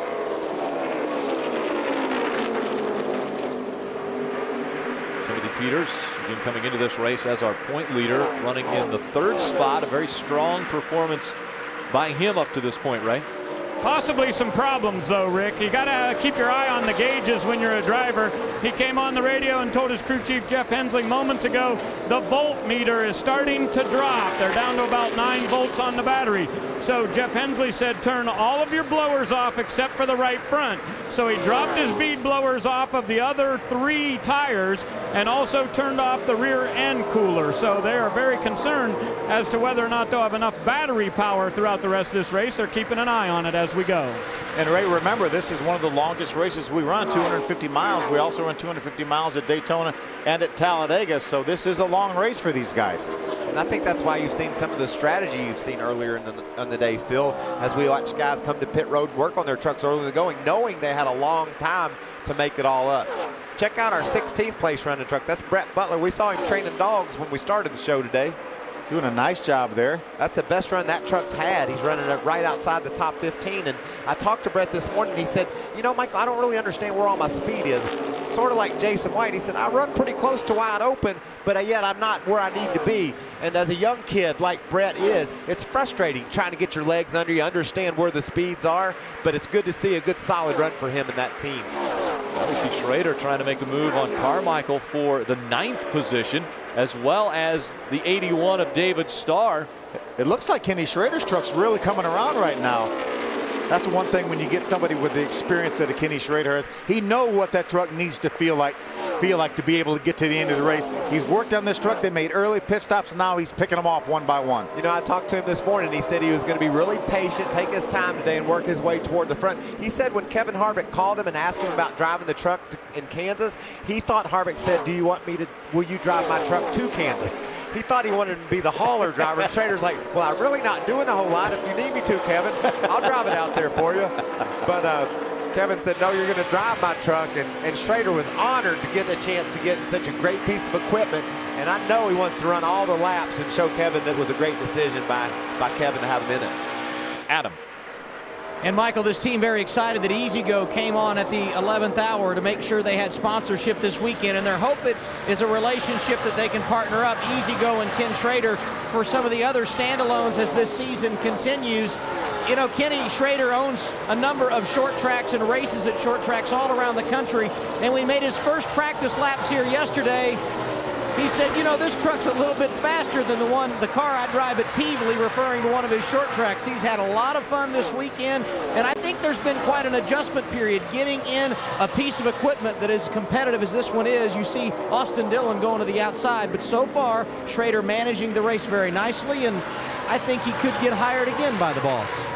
Isn't that fun, though, Phil? You got a kid, 19, 20 years old, racing against a guy that's been around, seen a little bit of everything in his career, 54 years old, and yet they're just battling it out side by side, right behind the greatest motorcycle racer ever. Yeah. Hey, Kenny Schrader has 930 previous NASCAR starts, and he had to go to the rookie meeting here. Do you remember when A.J. Foyt had to go to the rookie meeting in Darlington back in the 80s when he showed up there for one of his first races? Well, if you remember, back a couple years ago, Mark Martin was eligible for the Rookie of the Year award in the Camping World Truck Series when he was running it. He didn't apply for it, by the way. Johnny Sauter continuing to lead, almost a 2-second lead over Brian Eichler, running second. Timothy Peters, Ron Hornaday, and James Busher are your top 5. Closing in on the halfway point from Kansas. All-time winningest driver became a legend. Don't miss the NASCAR Hall of Fame biography of Richard Petty next Saturday at 2:30 p.m. Eastern, only on Speed. I tell you, these biographies have been terrific. Both Frances we've already seen. You see some clouds back there off the. I would use the word ominous with those. Junior Johnson, who I watched this weekend, was very, very good. Very well done. Really enjoy that. Can't wait to watch the Kings. Johnny Sauter still out front of the field. He has a 2.5-second lead over Brian Eichler. Timothy Peters, Ron Hornaday, James Busher, your top 5. Eric Almirola, Mike Skinner, Austin Dillon, Ken Schrader, and Ricky Carmichael, your top 10. You know, green flag pit stops aren't that far away here. Most of the field pitted back on lap number 28, and Ron Hornaday now. Remember, he came in on lap number 42, so he has about 14 more laps cushioned than most of the field does. So he's really in a great position right now. But again, we know these guys can go 55, 60 laps. We had a few caution laps that may extend that a little bit, but we have to be probably within 10 laps of green flag pit stops. Adam, what do you think? Are we in that number? Phil mentioned Ron Hornaday Jr. and the fact that he has a little bit more time than the other drivers. I just talked to his crew chief, Doug George, who said, I hope it stays green, to which I replied, I bet you do, because other drivers like Johnny Sauter, who is leading, would have to come in sometime around lap 91 in the next 10 laps. And now problems for the 17, Ray. Yeah, his battery has gone completely dead. He's coasting in right now. Engine's not even running on this Strutmasters Toyota. Jeff Hensley said, if we have to pit under green, we won't change the battery, but that plan just got changed right now. As Timothy's on his way here, they're going to do a complete battery change here and see if that'll make the difference. Also change tires on this thing. They're about 6 laps from having to pit under green, but here he comes. The work will get underway on the point leader right now. And oh, by the way, that will ease Ron Hornaday a little bit closer to the front. Remember, he was only 178 points behind coming in. Timothy Peters had a pretty substantial lead coming into this race. You'd have to almost guess too that Timothy Peters will suffer a pit road penalty here. He didn't have any idea how fast he was going when he come on the pit road. No tack to judge off of. So I think that's going to be the least of his worries. Though it looks like, I would assume he's going to try to. They are reaching in there to change the battery. The battery is right in front of the left rear tire, so that'll take him a lap or two probably to change that, Ray. Yeah, it is going to take a bit of a time here, Phil. And right behind him, the number 31 of James Busher gives up a top 5 running position on the racetrack. They're going to go with 4 tires around on the Wolfpack Rental Chevrolet. Busher said, I really like the way it's rolling through the corners. I'm just a little bit loose coming off of turn 4. They've got gas in it, 4 tires, and James Busher back to the track. Meanwhile, the 17 continues to sit here while they do this battery change. Could be 2, maybe even 3 laps they'll be down before Peters is able to fire it back up. Ricky Carmichael's going to give up a top 10 run to head towards pit road here on lap number 85. Check out those two battling for position inside the top 10. Mike Skinner and Mike Dillon. Adam Alexander. Ricky Carmichael today driving the same truck he had at Atlanta when he finished 6th. That is his career best. They will go with 4 tires under the green flag and make sure they top it off with fuel. Carmichael's green flag pit stop coming at lap 86. Ray? Well, down here on the 17, Adam, they're not quite sure what the problem is now. There's a chance that it may be an ignition issue. Timothy said his voltmeter just jumped back up. The motor is turning over. They are pumping gas, but some reason there's no fire. So they think maybe it's an ignition issue. There is a crew member in the window there taking a look at that box. Hensley continues to coach him on the radio here. They don't think it's a carburetor problem, but no power at all for the 17. We'll keep you updated once they find out what the issue is. Ray, he ran 56 laps from his last pit stop. Do you think maybe his fuel pickup may not be in the right place and he just ran out of gas? Jeff Hensley doesn't think it's a fuel issue, but again, they're looking over the electrical on the dash right now. We'll see what they have to say, Phil, and get back to you. There's Kenny Schrader diving on the inside of Mike Skinner. That's the 6th spot he's taken away. There's a top 5 run right out ahead of Schrader. Austin Dillon's riding along in the 5th spot. So as Schrader's getting more and more used to this truck and what he's doing, don't you love that kind of philosophy, that approach? He's taking his time. Now he's turning up the heat. Austin Dillon comes off the racetrack, as does Mike Skinner, and they're trying to push the 17. And Rick, remember, they can only push them 3 pit stalls. That's the new rule in NASCAR. So they've got to push them backwards now. And again, the laps just continue to click by as they work on it. Let's go down to the other end of pit road and Adam. Lap 88 when the pit board goes out for the 2 trucks you see left of your screen, Austin Dillon and Mike Skinner. Skinner with a brand new race truck has battled it all afternoon, but he's hoping to get a top 5 finish. He will get 4 tires fuel. They will make a slight adjustment. A handful of pit stalls in front of him. You see Austin Dillon trying to record a top 5 here today after starting in the 5th spot. He has gotten better and better as the afternoon continues. Both drivers get their service wrapped up and they will pull away. We saw the 17 get rolling, Rick. Yeah, they actually started it in reverse, got it fired up. He put it back in first and took off the different direction. And we go back to pit road.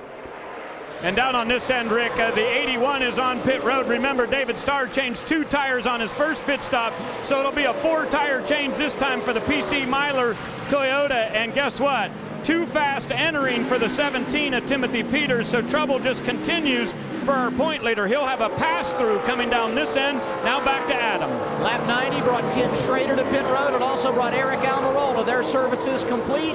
Left of your screen, leader Johnny Sauter is on the pit lane. His crew chief, Joe Shear Jr., said, run it as hard as you can. Build up a big lead. That will help us on this cycle of green flag pit stops. No adjustments for the 13. 4 tires fuel. They wipe the grill. His service complete at lap 91, and now a hang-up on the right side. A little bit of a delay for the leader. You can see that 3 truck, Phil, coming down pit road there. That's Austin Dillon. He was in the top 5. He got a speeding penalty on pit road and had to serve a service penalty just then. Brian Eichler on pit road now as well. That's Johnny Benson. Johnny 15 Benson, truck. yep. Brian Eichler still in the 18th. In the 18 truck is our leader, and he is pulling onto pit road now. Adam Alexander. Johnny Sauter, right of your screen, getting his service at lap 91. Left of your screen, Brian Eichler inherited the lead when Johnny Sauter made his green flag pit stop. They reminded him several times, do not speed. Eichler, a youngster, still very capable of a mental mistake, although he's driven like a veteran here this afternoon. It will be a 4-tire change. No big changes for Brian Eichler on the chassis. Left side tires will go on as well. And now you see Ron Hornaday making his pit stop. He had actually pitted under caution some 14 laps after these guys, but he didn't want to be out of sequence on tires, so he comes to pit road at lap 92. His green flag service also being completed. We got a tire monkey out front now. Mario Goslin leading the race. Heck yeah. It's a good-looking truck, too, leading the race.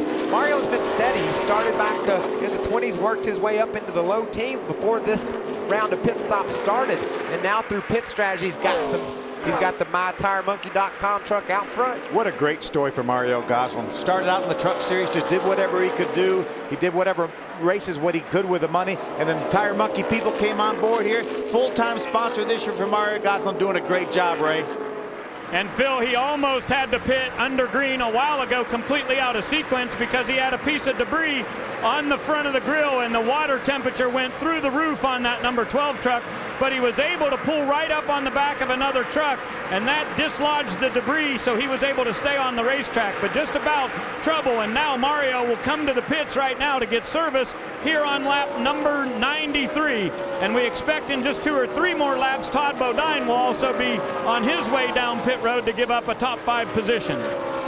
You know, you're right, Phil. Watching what this guy, Mario Gosselin and Tire Monkey have done together, they've just taken and worked it out. You know, he's here every week competing, contending, and My Tire Monkey, excuse me, used to be My Tire Monkey. They changed it because we called it Tire Monkey, and now they call it Tire Monkey, and I'm saying My. So, but they've got a sponsorship deal now, and that truck's competitive. They've moved into a position where they can contend, and that's just a great story for Mario Gosselin and that whole team. Yeah, another great story, Rick. Same story for the 07 of Tony Jackson Jr., who has scored as our leader and now coming on to pit road for his service. That'll hand over the lead to the 63 of Jack Smith. He was your spotlight, wasn't he, Michael? Yeah, he's had an eventful day. You know, he was in a crash, but was able to survive that, and now he's finds himself leading the race. Talk about that 63 and the fact that it has been involved in the Camping World Truck Series since its inception in 1995. Actually, the only team that has run every single year for the Camping World Truck Series. Oh, we got trouble in turn 3. Sliding up the racetrack into the wall. There's contact made. Oh, Brett finally got into the wall. That is Jennifer Jo Cobb once again in the 10. Just coming into turn number 3, got sideways, chased it all the way up the racetrack and into the wall. I was watching the accident as it happened live. Brett Butler just dove on down into turn 3 on the inside of Jennifer. I don't think she knew he was there. They collided, and into the wall Brett went. Brett had such a good run going. You see a lot of damage to that 47 Fuel Doctor truck. Certainly the run of the year for that young man. He had that thing in the top 20. Jennifer's truck was wounded. And I don't think she saw Brett coming. He went for a hole, and she closed the door. So 2 trucks involved in this, our 6th caution of the day. We're going to be trying to get a glimpse of what happened from Todd Bodine's vantage point. Watch the closing speed. I don't know if you can tell from this angle, but Brett's really running a lot faster than Jennifer. They get to the corner. He dives for the bottom, and she turns in on him. Yeah, he's all the way down to the white line. I think you're exactly right. She did not know he was there. He almost saved it there, and right at the very last second, he ran out of racetrack and made some pretty good contact with the outside safer barrier.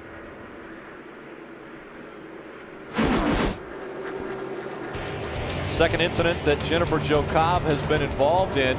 You see that they've done a lot of work to that truck to get it back out on the racetrack, and now more contact with the wall in 3 and 4, and Jennifer Jo Cobb will take the truck back behind the wall. The O'Reilly Auto Parts 250 continues from Kansas Speedway here on Speed.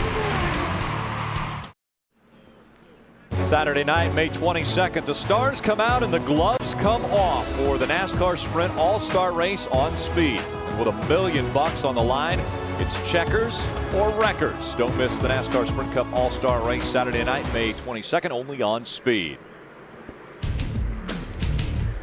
Under caution for the 6th time from Kansas Speedway, Johnny Sauter being scored as our leader in the O'Reilly Auto Parts 250. Brian Eichler trying to give chase. Ron Hornaday has moved all the way up to the 3rd spot after overcoming issues. One issue might be the weather. That's behind us here at the track. Welcome back to the O'Reilly Auto Parts 250. You can see the rain way back in the distance behind the grandstands as the field continues. Yeah, we say way back in the distance as the field continues around this 1.5 mile racetrack. Right. Rick wanted to give you a quick update on the number 30, Todd Bodine. They came in on lap number 98, pulled a rubber out of the right rear, made a big air pressure swing. Todd had said that his truck was very pushy loose and also went down on the track bar. Now, Todd had just gotten back onto the lead lap, and they make that pit stop right there. So he says he thinks they've got a truck that's going to be a contender this afternoon. Definitely won't count him out. And we see one of the crew members getting up onto one of the flatbeds.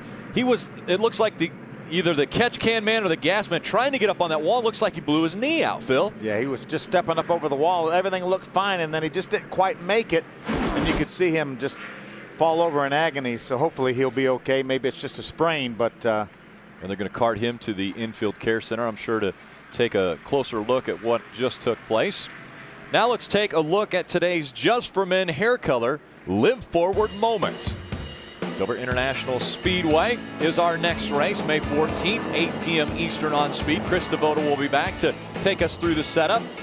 Had 10 different winners in the 10 races at Dover. And Kyle Busch will be back. And you know that Kyle has won 3 of the last 5 races on concrete in the Camping World Truck Series. Will Kevin Harvick make it back into Kevin Harvick's truck in Dover? Elliott Sadler is scheduled to run a number of the races in that 2 trucks. So we don't know if it's going to be Kevin or maybe Elliott Sadler. And there's our lucky dog, Aaron's lucky dog, Tony Jackson Jr. Remember, Tony did a nice job and was leading the race. Actually, when he came to pit road to make his green flag pit stop. And we are hearing that Elliott Sadler will be, in fact, be in that 2 truck. And I talked to Johnny Benson earlier today, and he said that he would be in the 15 truck at Dover as well. And he said after that, it looks like it might be a vacation for me because I don't know what I'm doing after that. He wants to race more, but he doesn't want a vacation. No, he doesn't want one. Let's take a closer look at our speed spotlight drivers. My guy led. Yeah, right now still on the lead lap, running 14th. Jack Smith, who we're talking about, Jesse Smith, we saw him blow an engine on that restart in that 90 Child's Tire Great Clips Toyota. Rick Crawford unfortunately out with an incident coming off of turn number 4. Yeah, our 4th caution was brought out when Rick Crawford got into the 56 of Taylor Malsom. They collected the 6 of Brian Rose, and that was back on lap 35. We're getting ready for the 102nd lap to be completed here from Kansas as the field comes into the tri-oval, still being led by Johnny Sauter and Brian Eichler. Green flag back in the air. We're getting a report that the rain is very imminent right now, so I know the crew chiefs also know that, and they're telling their drivers, if we're going to get it, we're going to have to get it now. We still have 65 laps to go. Oh, problems on the restart. The 5 of Skinner gets sideways and catches it. Only a veteran could make that save, I promise you. Skinner was in a bind there in the middle of the field, pulled it off. The intensity is way up right now, guys. They see these rain clouds. We know how difficult these trucks are to drive on fresh tires, but they can't put anything on the ground. I mean, they got to put everything on the line right now. Battle for the lead off turn 4. Eichler up past Sauter. Eichler in front of the field as they go across the stripe. James Busher runs 2nd. 3 wide as they get ready to go into turn number 1. Did I see a little smoke from Hornaday's truck? Maybe that left rear tire, is it still rubbing maybe a little bit? Hornaday battling for the 2nd spot now with James Busher on the outside. You see Johnny Sauter falling back. Here comes Eric Almirola in the 51. I tell you, business is picking up now. These crew chiefs know that that rain may be coming here. We're past halfway. This could be a complete race if the rain comes. And you can see it. You can see a little puff of smoke when the 33 looks like he hits a bump. We've seen a little bit of smoke out of the back of that truck, but he's still holding on to his position, trying to keep that 2nd spot. You can see Hornaday finally clears Busher. Now he's going to set his sights on Eichler. Adam, what's going on with the 33 team? It's the same issue they've had with that left rear throughout the day, and I think it's a chassis thing and the way they've got this truck set up, because there are no issues with the tires once they're taking them off. So the concern that we had been hearing throughout the early portion of this race about that left rear tire rubbing has gone away. They're aware it's happening, just not concerned about the result. And obviously like what they see on track, because Hornaday's going after Eichler for the lead. Guys, we're getting reports from the spotters on the roof that they're feeling some raindrops as Hornaday ducks to the inside. Hornaday gets into the back of the 18. It looks like Brian Eichler hangs on to it. I'm not sure if there was contact or not, but Eichler was sideways with Hornaday right behind him. Eichler knows that the rain's coming. He needs to hold off Hornaday. He's in a good spot, Bill, keeping Hornaday pinched to the bottom. Can he hold him off? Hornaday going for the lead. Coming to the stripe. Hornaday's got the position. Brian Eichler back to 2nd. See Brian Eichler pull over to side draft on Hornaday a little bit to stall his momentum, but Hornaday's going to get the lead. Wow, what a power move by Ron Hornaday. He went to the bottom of the racetrack and made the move. Down the backstretch they go. Hornaday trying to put some distance between himself and Brian Eichler. James Busher running in the 3rd position. Eric Almirola, Johnny Sauter rounding out our top 5. You know, this crew says they're not concerned about that tire smoke, but I am. That's quite a lot of tire smoke, and you know, that has to be a tire rubbing on metal somehow, somewhere. Remember back to Atlanta, his boss was running behind him and said, don't worry about it, I think it's fine, and a couple laps later he's into the wall and he finished 34th in that race. Guys, I've heard that right now the racetrack is under severe thunderstorm warning, so the bad weather is coming. Right now Ron Hornaday is going. Hornaday trying to be out front if the rain, which is imminent, comes soon. Ooh, Sauter got Sauter loose. has to hang on to it. James Busher on his outside. And look at what Eric Almirola said. He said, there's an opportunity. He's sideways. I'm going to go after him. Eric Almirola on the apron of the racetrack through the trial, but they're still 3 wide as they go into turn number 1. Nobody's going to give an inch. What a battle for that spot. Eric Almirola in front of the 31 now of James Busher. The 13 of Johnny Sauter just in front of them. The Sauter is holding on to the 5th spot. 3rd spot, as you see 3rd, 4th, and 5th all in that group. Sauter was 5th when he came across the line last time. He's going to go across at 3rd this time. So what a battle for that 3rd position. These guys aren't out of touch with our leaders. They can see them up there, but with them racing side by side, they gave up some ground. They line back up. Maybe they can chase them back down. Hornaday now with almost a half a second between himself and Brian Eichler. Johnny Sauter runs 3rd. Almirola 4th. Busher in 5th. Todd Bodine in the 6th spot. Todd Bodine restarted this race in 12th, already up to 6th, making his move towards the top 5. You see Kenny Schrader and David Starr battling for the 7th spot. Kenny Schrader has it.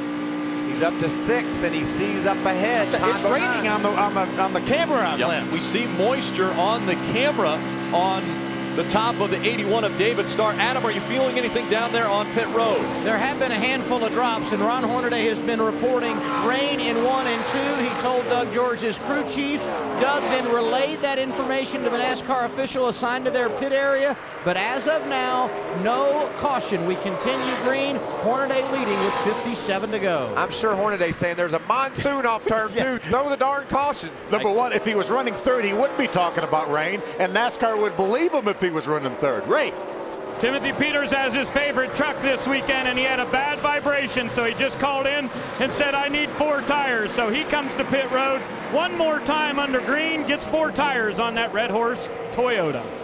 Yeah, and the 17 being scored 6 laps down. The caution flag now comes out. It is for rain. So in front of this field, it's Ron Hornaday, Brian Eichler running 2nd, Johnny Sauter's 3rd, Eric Almirola 4th, and James Busher is 5th.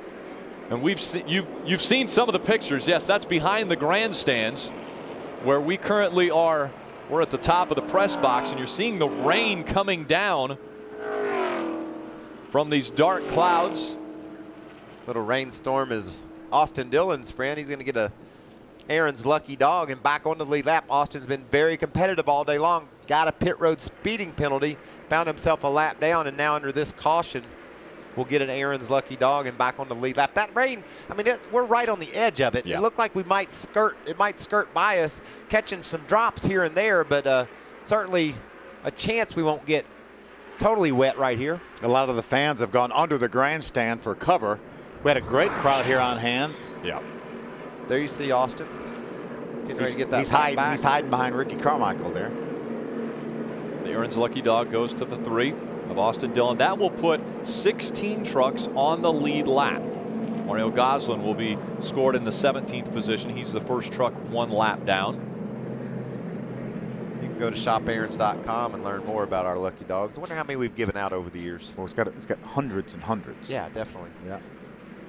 Brett Butler's off the racetrack. Carl Long off the racetrack from incidents. Jennifer Jo Cobb also off. Jesse Smith, Chris Eggleston, Rick Crawford, Brian Rose.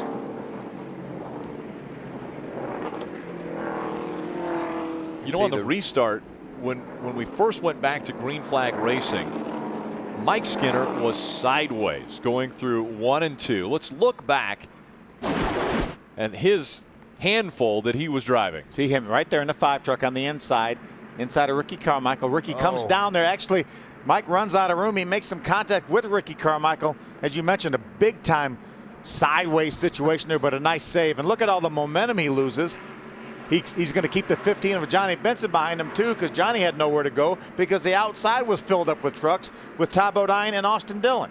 And I promise you, Mike still doesn't feel normal as we see him down into turn 3. That was so close to a crash. It takes you a lap or 2 to catch your breath back after something like that. Hornaday, Eichler, Sauter, Almirola, Busher, your top 5. Bodine, Schrader in 7th.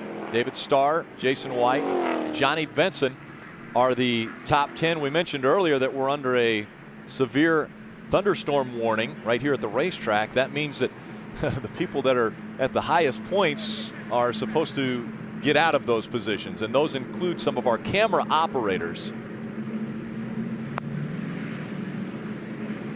They need to duck. There's a lot of weather out there. Look up in the left corner here. Yeah, see that lightning? That's why we're going to get our cameraman off the roof. Lightning in the area. The problem is the spotters are up there as well. NASCAR's bringing the highest points. The trucks to pit road too, Rick, preparing for this this storm to hit. We're starting to cover up the pit stalls, bringing out the tarps as the officials will stop the field on pit road. Ron Hornaday looking to get another win at Kansas Speedway. If he's able to do it, he will be the first to repeat at this racetrack. He's also going to do it starting on the pole. We'll be back.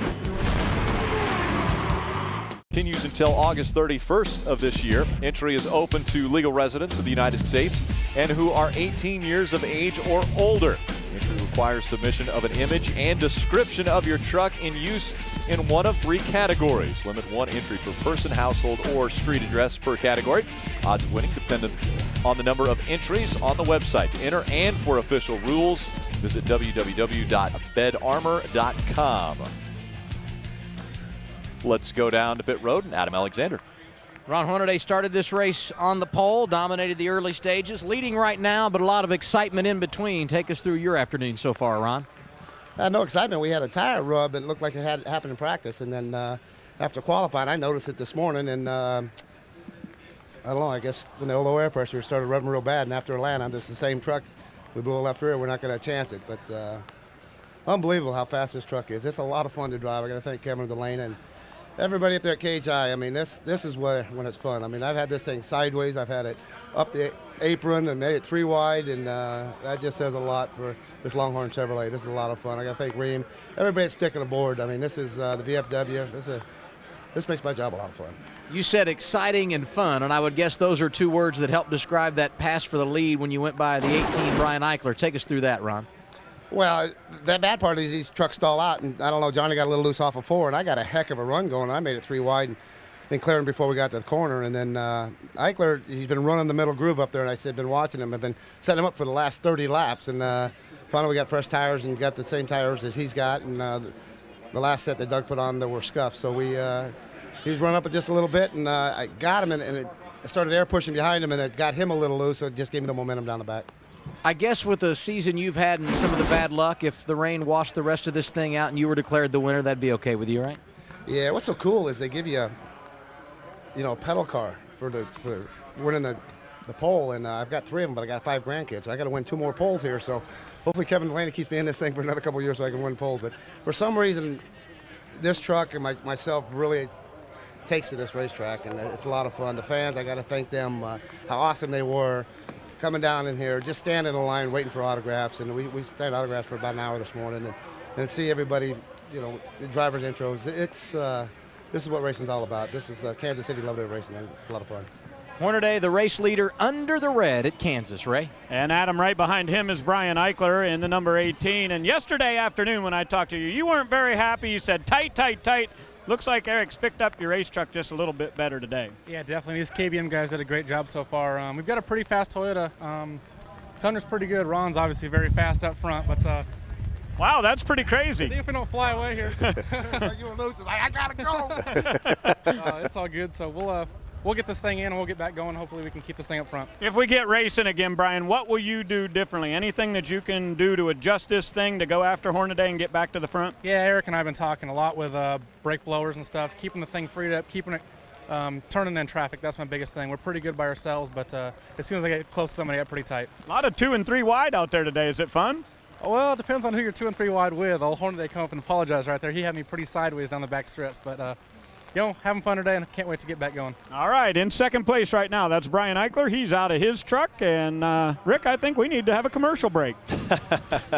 You wanted to get dry, maybe, Ray? The rains have come down. They are soaking this racetrack now as the fans make their way under cover in the grandstands. We're under a red flag condition, Kansas Speedway. Want to keep up with all the results and stats from the track? Check out the new NASCAR Stats Package. Get the latest practice and qualifying reports, race results, and driver standings. Go to the NASCAR section of speedtv.com. Rain still coming down at Kansas Speedway as the safety vehicles are making their way around the racetrack. They haven't started drying the track because the rain's coming down harder right now. We're under a rain delay at Kansas. We'll be back.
They're actually clearing up once again, so it's partly cloudy behind us, but as you can see right now, we have got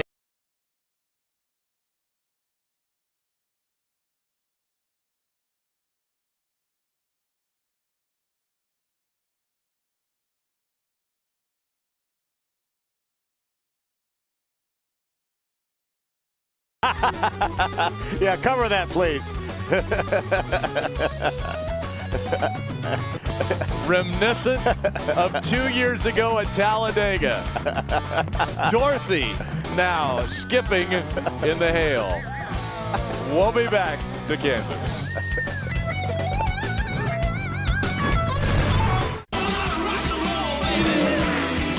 A night of anything can happen racing action you'll never forget. Well, amazingly enough, there are the dark clouds, and just behind us to the west, blue skies.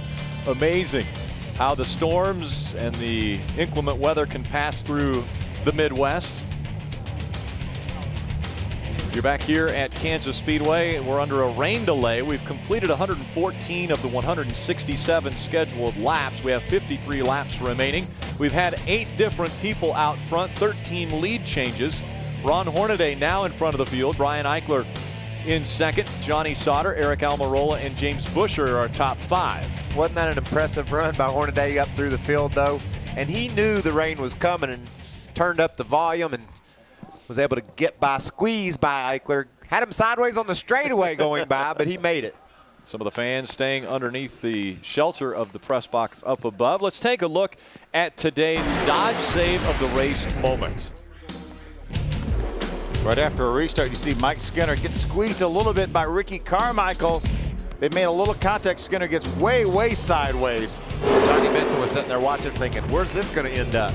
Johnny Benson was saying, I'm glad that's Mike Skinner. That's exactly right. You don't see one out of that much out of shape and wind up everybody going in the right direction. Well, that was today's Dodge Save of the Race moment. Mike Skinner with an amazing save on the restart in 1 and 2. I'm telling you, the sun is all over the racetrack right now.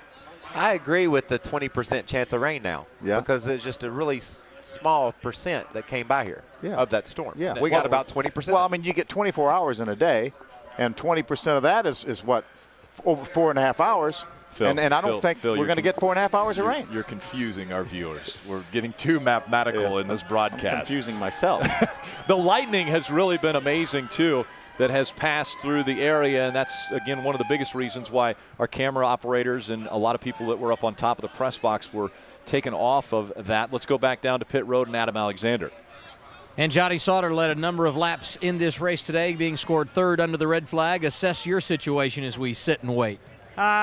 Disappointed, I think a little bit myself. Just didn't get going there in that restart. I just been so loose on the restart all day long, and I couldn't get through there wide open. And but we got a really fast in-country television curb record Chevy on the long run. I hope we get back to green. It looks like we will. Obviously, the sun's out now, so I think we got something for him.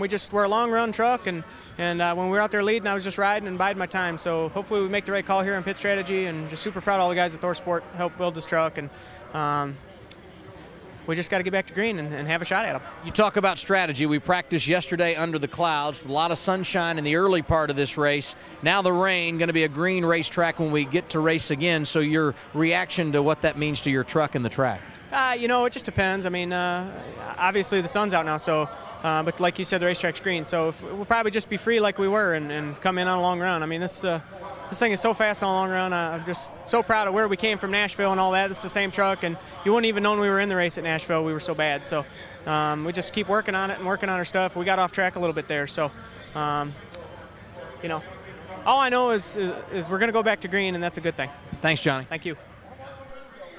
Adam, down on my end, the sunshine has come out. I'm hanging out with Ken Schrader here. You started in the back a little bit earlier today, but been working your way up through. Tell me about your audition today for KHI. Yeah, there's a lot of pressure. You're driving a points leading truck and auditioning, trying to get some more rides. But it's been fun. A lot of different philosophy how you run this truck series. I mean, the Cup deal, you get your deal, you run 95%, and you make your truck or your car better, and then you go like hell at the end. These guys go like heck at the start, man. It's a lot of fun, and we made some changes on the truck. Started out pretty loose, and we've got a lot better. The long runs is real good. We're 7th now, and we're not done yet. This is one of our longest races of the year, Kenny, too, with this many laps. So I'm just curious about your strategy from here to the end. It appears we're going to get the rest of this race in. So what would be satisfaction for you today? What would make you happy for a finish? Yeah, just keep passing trucks. Yeah, just keep. That's all you got to do, right? Keep passing trucks. Yeah. 6 to go for Kenny Schrader. He's 7th right now, guys. Yeah, Ray, we had some fun. Well, thank you, by the way, for helping us have some fun up here in the booth. That is some amazing skipping there that you've been able to do, Ray. You've really had a big weekend on Fat Albert on Friday and now skipping in the hail in Kansas on Sunday. And Rick, the memo that I didn't get about before going to Fat Albert is that you're not supposed to go to a concert the night before and stay out really late. But I thought a C-130 ride was going to be real smooth and easy. Those big transport planes can't be very nimble, right? Man, that was absolutely amazing. And I've got a great new admiration for all of the guys in the armed services that fly those planes in and out of dangerous situations. It was an incredible ride, and yeah, a little fun skipping down here, but I'm telling you, it is gorgeous right now. I think they can dry this track off. We're going to get it all in. Ray, what concession line were you waiting in at that concert? Well, no, never mind, Adam. The jet dryers have made it onto the racetrack. Again, the service vehicles will be making their way around. We will try to dry this 1.5-mile racetrack and get back to action. Again, 53 laps remain in the O'Reilly Auto Parts 250. Sales and check out the Freedom Elite Motorhome starting at just $49,995. By Hamburger Helper, 1 pound, 1 pan, 1 tasty meal. And by Royal Purple, the performance oil that outperforms.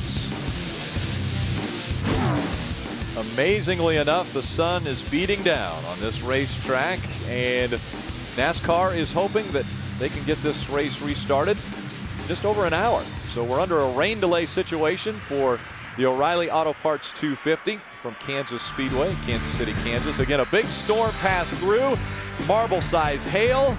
It rained hard, but now the sun is out and they're drying the track. Welcome back to the O'Reilly Auto Parts 250. If you're just joining us, you might be saying, what a beautiful day it is in Kansas. Well, I'm not just joining us, and I'm saying that because it looked like the world was going to end about a half an hour ago, and it's the most beautiful day ever right now. It is very, very nice over the racetrack now, but you can see the dark clouds that have passed through here, producing a lot of rain and hail. But now that is out of the way, and they are drying the racetrack. We'll go trackside to Adam Alexander. A number of drivers have had to live through eventful days this afternoon at Kansas. Eric Almirola, one of those. But the good news is, under red, you're in the top 5 and an opportunity to still work on your truck a little bit. Yeah, we're not exactly where we want to be right now, so we got one more pit stop to try and get it. We put ourselves behind the 8-ball early, coming down, working on it, trying to make it better, because as soon as the race started, we knew we weren't where we needed to be to try and run with a 33. So we came down pit road, and then I got myself in trouble passing early on a restart. So we've got our work. We've had our work cut out for us, and we finally got back in the top 5. So hopefully we can work on our Graceway Pharmaceuticals Toyota Tundra and get it back up there to where we can maybe run 2nd or 3rd. I don't think we're good enough to beat the 33, but we still got one more stop. It's been a wild day. Never know. Thanks, Eric. You know, the nice thing is, with only 53 laps to go, everybody can make a pit stop.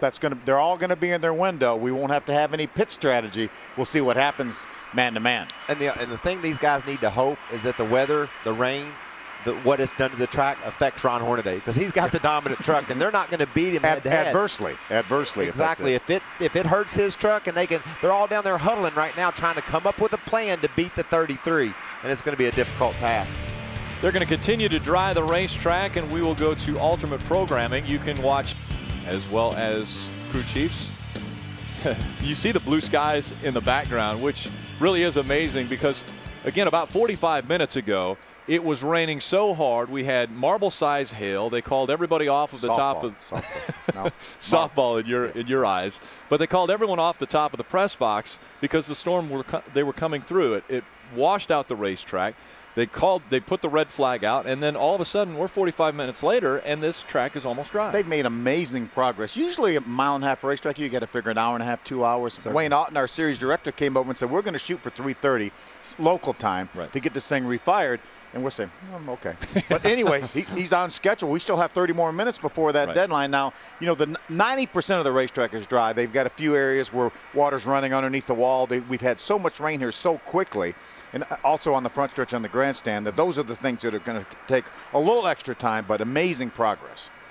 And it's fun to watch. I mean, I had no idea that they could. We went down and took a break, had a Diet Coke, and came back up and looked out, and the track was dry with the exception of some small areas around the racetrack. So I think it's very realistic to think these guys are going to be back in their trucks and ready to go in another half hour or so. And the neat thing is we're going to have a 50 or a 51 or whatever lap shootout here. Everyone's going to come to pit road. They're going to make their final adjustments, their final tire change, and then we're going to have at it here for about 50 laps. It's going to be a little shootout. This was a 167-lap race, and it's going to come down to a 50-lap shootout. Yeah, you know, when they threw the green flag, we had some cautions early, and guys came to pit road and adjusted their trucks, raised the hoods, changed the way the front ends were setting on the springs and in the corners.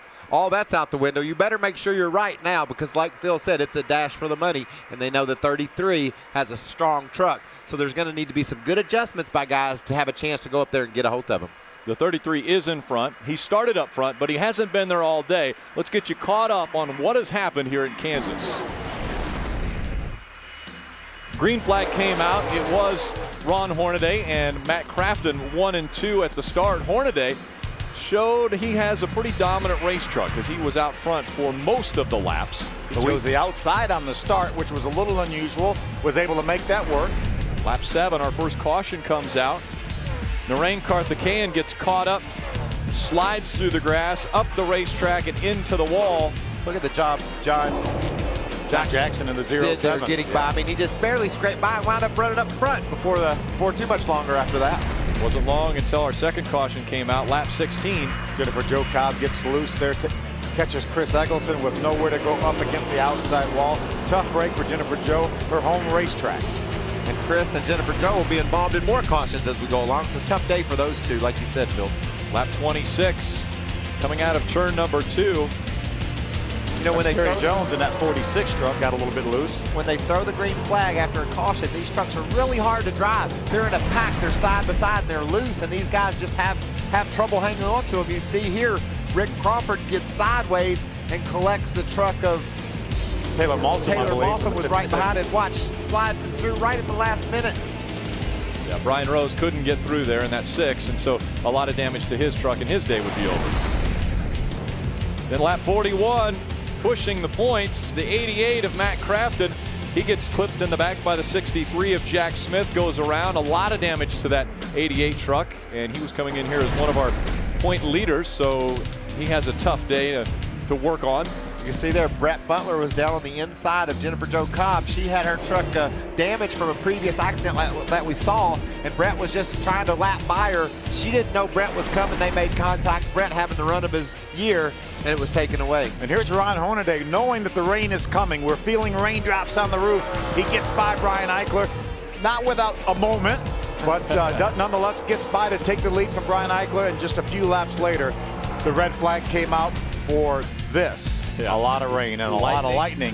Yeah, you see lightning throughout. A lot of lightning, and then it was the hail. The rain and hail. Softball, basketball size. And then next thing you know, we have Ray skipping through the hail. Hopefully we don't have to see that once again, but you see how much rain came down in a very short amount of time. It was raining extremely hard. That's why it was so amazing that they were able to dry this track so quickly. The vehicles got out there right away. Yeah, this drying right now wasn't doing very good with the wipers running, but now the track drying is done extremely well. They've taken the covers off of the race trucks. Here is your race summary after 114 of the scheduled 167 laps. Hornaday out front. It's been a very interesting race. You see 8 leaders, 13 different lead changes. Hornaday's been to the back. A lot of the guys that are in the front have been to the back and fought their way back to the lead. So I can't wait to watch this sprint race to the checker, because the intensity is certainly going to be way up as these guys try to battle for this win. A new strategy that has presented itself to this field, and we go down trackside to Adam Alexander. And Rick, how big did you say the hail was earlier today? Well, I said marble. Okay, well, I would say pea-size hail. How about you, JB? It was about pea-size. It wasn't much bigger than that. A couple marbles every once in a while. No golf balls, though. It didn't feel good when it was tapping me on the shoulder, but nonetheless, Johnny Benson running in the 10th position. Your thoughts on how your day has gone as we set under the red flag? Well, we've had small issues, but nothing huge. We're starting to, truck's starting to come around, and really thank Billy Blue for coming on board. Red Top Auto Auctions, May 22nd, 23rd. Everybody needs to go. Cartersville, Georgia. Big stuff there. Got Rusty Wallace, Robert Yates there signing on autographs, plus a lot of other stuff. But other than that, I mean, we're decent. We're not good. We're decent. Had something go through the carburetor, and that finally cleaned out, so we're good there. Really got to thank John Dysinger and TRG for helping us out on that aspect. And just, I don't know, we need another pit stop, which I think we're going to get. A couple adjustments, and I think we'll be okay. I don't think we can run with 33 of them guys, but hopefully we get in top 5 before it's all over. This is your 3rd start of the year. Where do we go from here, and how does the long-term plan look for you? Well, we're going to go to Dover with Billy and everybody, so I'm looking forward to that. And after that, I'm pretty wide open, so got some late model races, stuff like that to do. But, you know, so I'm hoping to get some. I really like to get some from Michigan. You know, that would be nice to be able to go to my home track. But, yeah, if not, we'll just pick and choose and find what we can. And really, my main goal right now is to find something for next year so we can go run for a championship. I mean, I think that's probably going to be my main goal at this point in time. So we'll see what happens. It's been pretty rough. I don't remember it being this way last year. Pretty rough out there right at the moment. We'll see you when it goes back green. Good luck, Johnny. All right, thank you. Ray? Hey, Adam, the 23 truck driven by Jason White started 23rd today and now up to the top 10. Summarize your day so far at Kansas. Yeah, it's been eventful. There's been a couple wrecks around us. Didn't qualify as well as we'd like to. Don't know what happened there, but this thing's really been good here in the race here. Gunbroker.com, man, we're excited about it. If we can get a couple more spots, get a top 5, it'd be a great day for us. We've had 3 weeks off, so what has Jason White been doing with his off time? Yeah, did a little charity event for Gunbroker in the United Way golf tournament down in Georgia. A lot of fun down there, and just been taking it easy, ready to get back to the track. So I'm glad we're here and get ready for Dover and Charlotte in a couple weeks. Okay, hey, and guys up in the booth, he just told me moments ago he bought a brand new boat, so we're going to be having a little lake time up. I had some help with that. Had some help. but he and a friend bought a new boat, so Lake Norman coming up soon. Sounds good. Apparently he was thinking he knew that it was going to rain here. They are doing an amazing job. I can't even put into words how amazing it is, the job they're doing of drying this racetrack. But you have to put it into words, Rick. It's your job. And that's what you get paid for. I do. Really. It's amazing. This racetrack is almost dry all the way around, and they've been at it for about 45 minutes. I think we're in trouble. If he can't put it into words, I think we're in trouble. Well, right now it looks like the only really wet spot is on the pit road where the trucks are parked. But they're going around with, you see leaf blowers working around underneath the safer barriers here.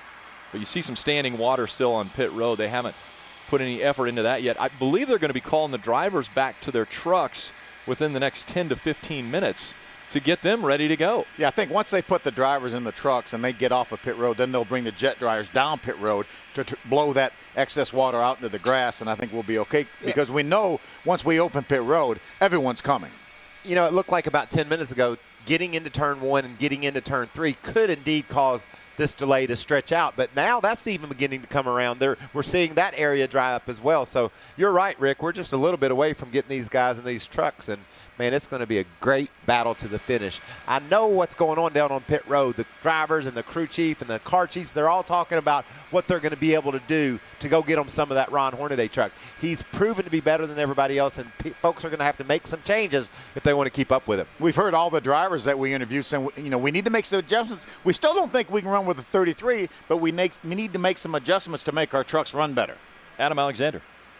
A busy weekend for James Busher. He ran the nationwide race at Richmond on Friday, came here for the event yesterday and today, I should say. And so far, so good in your debut for Turner Motorsports in the Truck Series. Yeah, definitely. So far, so good, to put it easy. Everybody on this 31 Turner Motorsports Wolfpack Reynolds team is like unreal how prepared they are for their first race. It's the first time to bring this team to the racetrack, and you know, we're running 5th right now. We didn't qualify as well as we thought we would have been. We were 4th in practice and qualified 11th. I don't know really what happened there. Lost a little speed qualifying, but we're up there running top 5 all day long, and I can't be more proud of everybody at this team. And I mean, Ricky's been running awesome all year in the 4 truck, and first time we brought the 2nd truck out and running really, really good. How would you assess your situation with this team? Is it coming over and helping them gain knowledge for themselves? Is it good seat time for you, or a little bit of both?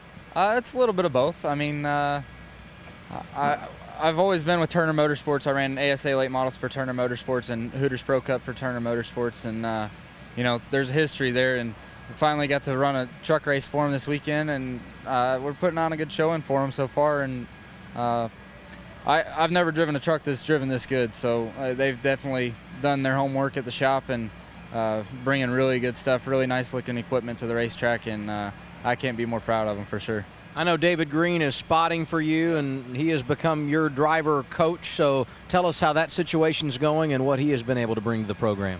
He started spotting for me at Talladega last week in the nationwide race and spotted for me at Richmond the other night, and we were running pretty decent in Talladega and just caught up in a Talladega wreck, and that happens there. And you know, we ran good at Richmond, finished 12th in the nationwide car, and we're running 5th right now. So he's been a big help for me, and he's definitely been around a long time, knows what he's doing, and can help me out a lot. So that's been pretty good, and I think there's a pretty good future there. A solid day for James Busher, and his teammate looks pretty good too, right? Yeah, absolutely. Busher with a good run today, and Ricky Carmichael, you've had a great start to the season this year, but you told me that last restart wasn't so kind, correct? No, it wasn't. We were 7th, and yeah, I lost like 4 positions. I kind of got hung up on the outside there, and I mean, track position is key. You know, once you kind of get in there and you get in your position, it's pretty. You can stay there. And we've been 7th pretty much all day long. And I just want to get this Monster Energy in the top 10 before the checker flag falls. We're gonna try a swing at it to make it a little bit better, and try to learn to drive this thing a little bit freer without anything happening. So I'm pretty optimistic, and all in all, it's still pretty good and still a pretty good points day. So. For the most part, I'm happy. Just a little frustrated after that last restart. You know, Ricky, all the Cup races I've been watching this year, pit strategy has really been the big part. So here's the question. On this last round of pit stops, do you take a chance at 2 tires or no tires, get that track position? Have you guys had that conversation? We have, but at the end of the day, we need to be faster before we can even be in contention to do something. We want to salvage a good points day. If I was a 31, my teammate, then he's been pretty fast all day, so he could get a little creative there. So we'll see what happens. All in all, it's been a good day for the Monster Energy Turner Motorsports Chevrolet, and we're going to see what happens. I definitely need to get up on it and bring this thing home and see what happens. Go get us a top 5. That is Ricky Carmichael. Great start to the season. He and James Bush are teammates here at Kansas. Thanks, Ray. Earlier, before the race started, they allowed the fans to come down into the infield and get autographs from the drivers. Probably one of the longest lines for autographs were from Ricky Carmichael. So a lot of fans here appreciate what he's able to do behind the wheel. Truck Series will head to Dover, Delaware, home of the Monster Mile.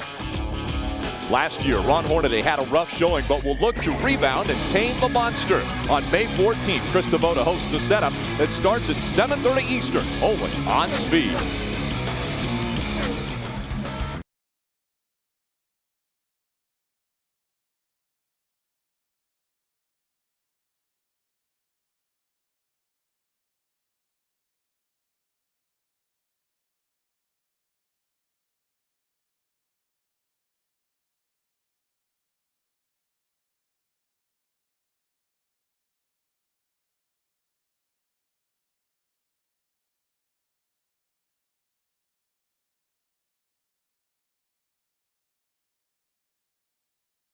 And, of course, Mike Skinner won this race a year ago, and Mother Nature played a role in how it all panned out. But a little bit more of a struggle to get to the front today, Mike. Yeah, we're struggling today. It's funny. Last year we got a rain break, and we was about a 4th or 5th place truck. We came back. Next thing you know, we were the truck to beat. But hopefully Gene Need and this International Trucks, Monaco RV's team can do something with this truck today. It's been awfully loose all day, and we've tried some things that obviously we need to go back to a different package, but they're doing a good job, and they're fighting, and they're keeping a good attitude, and that's all I can ask, and try to get the end of this thing.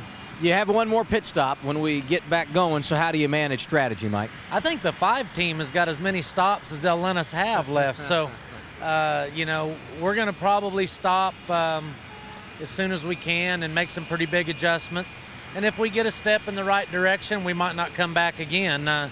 If not, in order for us to learn something as a group and as a team, we need to start building, and we need to come in and try something else so we can get kind of a notebook to carry on with us. Good luck, Mike. Thank you. Ron Hornaday actually climbed into the pace car and was going to take a trip around the racetrack to check on the conditions of the track. And they do this from time to time. They'll take a driver and say, what do you think? Phil, you remember back in the day when actually they'd send one of the race cars around the pace car and he'd go run a hot lap and find out if it's dry or not? Come back and tell us if it's dry. Did you ever get selected for that I duty? wasn't that guy, but I remember seeing that a lot, and I thought, wow, that's interesting. I never wanted to be that guy. Yeah, because I don't know if I'd raise my hand and say, yeah, sure, I'll do that. I'll let you know if it's still safe. I like doing what Ron Hornaday is doing, riding around in the pace car, but I struggled a lot when it was dry. I darn sure didn't want to be out there when it was wet. Hornaday, actually, yeah, Randy Kaiser is our pace car driver, and he should be scored first. He may be gaining a lap on the field here if he keeps going. Now, also in the past, didn't they? I've always heard stories that they either took a paper towel or something out there. Yeah, toilet paper. Toilet paper. And see if it would see what it did when they laid it on the surface and find any moisture. So we've tried just about everything. We've advanced from that to sticking your race leader in the pace car. Us old people used to race when the walls were concrete. Can you believe that? That is true. Thank goodness for the advancement in safety. You know, I used to think that the safer barriers maybe were far beyond the biggest improvement safety-wise.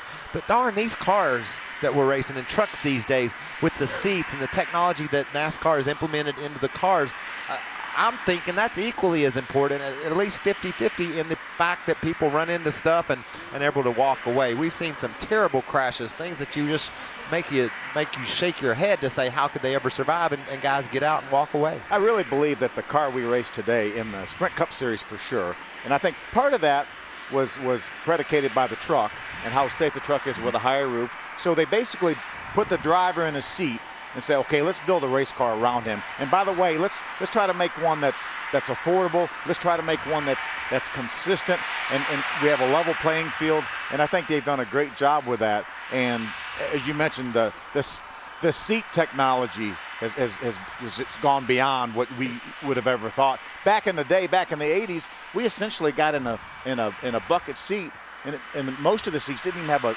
a side on the left side of the seat, or a headrest, left or right. It was unbelievable, the things that we drove back 20 years ago.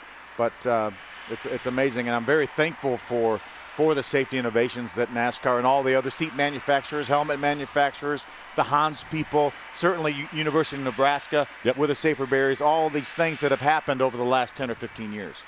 NASCAR has told the drivers to head back to their trucks. We head back to pit road, and Adam Alexander.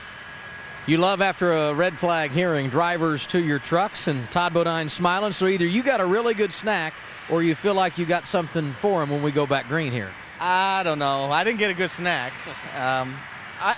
We're a lot better than we were.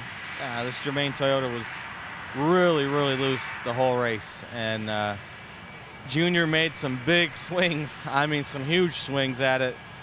And it really didn't affect it. I mean, it's still really loose. We've made a little better, but we're going to, obviously everybody will probably pit here, and we're going to pit, make some more adjustments, and hopefully make it better. But, for the day we've had goofing up and speeding on pit road, and then getting a flat under green and losing a lap, and it cycled back out and we got our lap back, and here we are in 6th.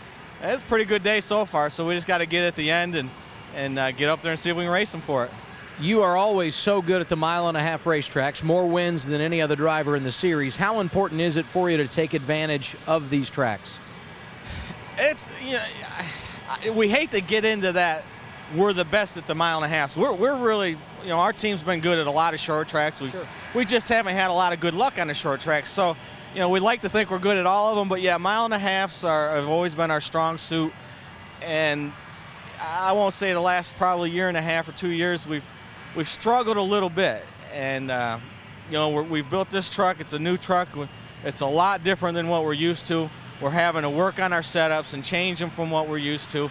But it's the only way we're going to get better. We gotta keep striving to beat the 33 up there. I just yelled at Hornaday again because he's kicking our butt. But I got a great race team at Germain Racing, and Junior's doing a fantastic job, and Tom Ackerman's really all about it. And we're trying to do the things to make our team better, and we're making slow gains on it. So that's all you can do is just try. Don't let me impede your progress. Go get them. Ray? Adam, what a great day it's been for David Starr. This team started back in 25th, up to about 8th right now. But here's the thing. Your first round of pit stops went with a 2-tire stop. So will that strategy play in again this afternoon? I don't believe it will. That worked out good for a little track position, but that hurt us in that long run. But our PC Miler Navigator Toyota Tundra, we've just been battling getting off of 2. We're just so tight off of 2. Seemed like if we try to arc the corner, it hurts us worse, and if we try to run deep into the corner, it really hurts us. There's a fine line to hit it just right. It's been a very challenging race, but all in all, the truck hasn't been real bad, but just can't seem to fix our exit off of turn 2. One more pit stop coming. Are you telling me it'll be a 4-tire stop for the 81? It'll be a 4-tire stop with some adjustments this time. So, we're in 8th right now. We think we're just as good. We can be in the top 5, but we want to be a winning truck. So we're going to make some adjustments and try to take this PC Miler Toyota Tundra up to the front. Okay, good run for David Starr. He's up to 8th, and Hornaday just got out of the pace car. What do you say, Adam? Hornaday has climbed into his race truck and getting strapped in and ready to go. Not surprised you're anxious to get going based on how good the truck was, but you were on track. What did you see when you rode in the pace vehicle, Ron? Problem is they took Schrader and I out, but the 2 oldest guys here, we can't see that far. So it's black. It looks like it's dry. That's hats off to NASCAR. They always seem to get something done, but I kind of wish it was pouring. If you look at my quarter panel, we're going to have to pit and fix it. So we're going to lose some time on the track. So Doug's got the perfect match tires for the next run. So which quarter panel are you talking about? Well, just put the camera on the left rear. We're going to have to do a little pit stop strategy. It's the same truck we ran in Atlanta. It's the same problem we had there. Dropped the jack and the left rear tucked under. So Longhorn Chevrolet is good. I got to thank Georgia Boots, Ream, everybody. I mean, this is a lot of fun. So we'll make it exciting. We got 40, 50 laps to go. He's been the dominating truck, but perhaps some adversity to overcome for Ron Hornaday. You see the left rear quarter panel. Some work to be done there before we go back green. Yeah, we talked about that smoke, and they said they weren't worried about it. Well, we're worried about it. There was enough smoke off that tire that it could blow out. And now they are worried about it. Yeah, and it's crumpled over now. So, I mean, when it goes down into the corner and hits bumps, that's where we were seeing that smoke. Yeah, they're going to take some extra time to make sure that they get some clearance for that left rear tire. Everything started off today with, well, right after the flyover, and that is the Marines do this for the Blue Angels, and that plane right there is called Fat Albert, and it's a C-130 transport plane. And on Friday, they gave Ray Dunlap and myself a ride, as well as 3 of the drivers in the field today. They let us be a part of their aerial demonstration that took place up in St. Joe, and we'd really love to show you that one more time.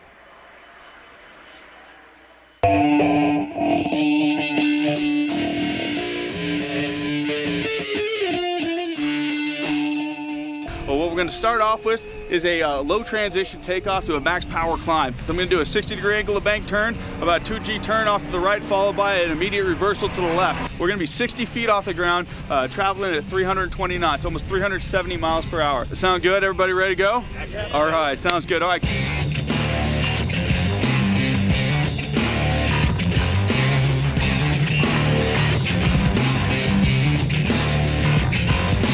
I'd really like to make it to the start of the race.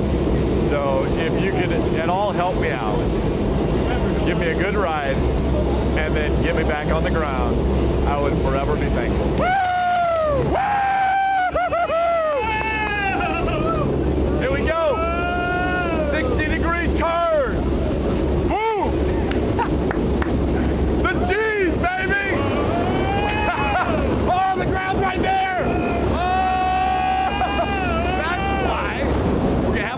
And there it is again. Whoa! That was awesome.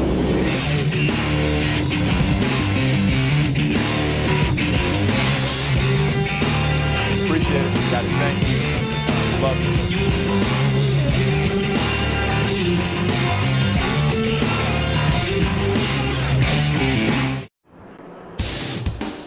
And welcome back to the O'Reilly Auto Parts 250. Great news. Trucks are rolling at Kansas.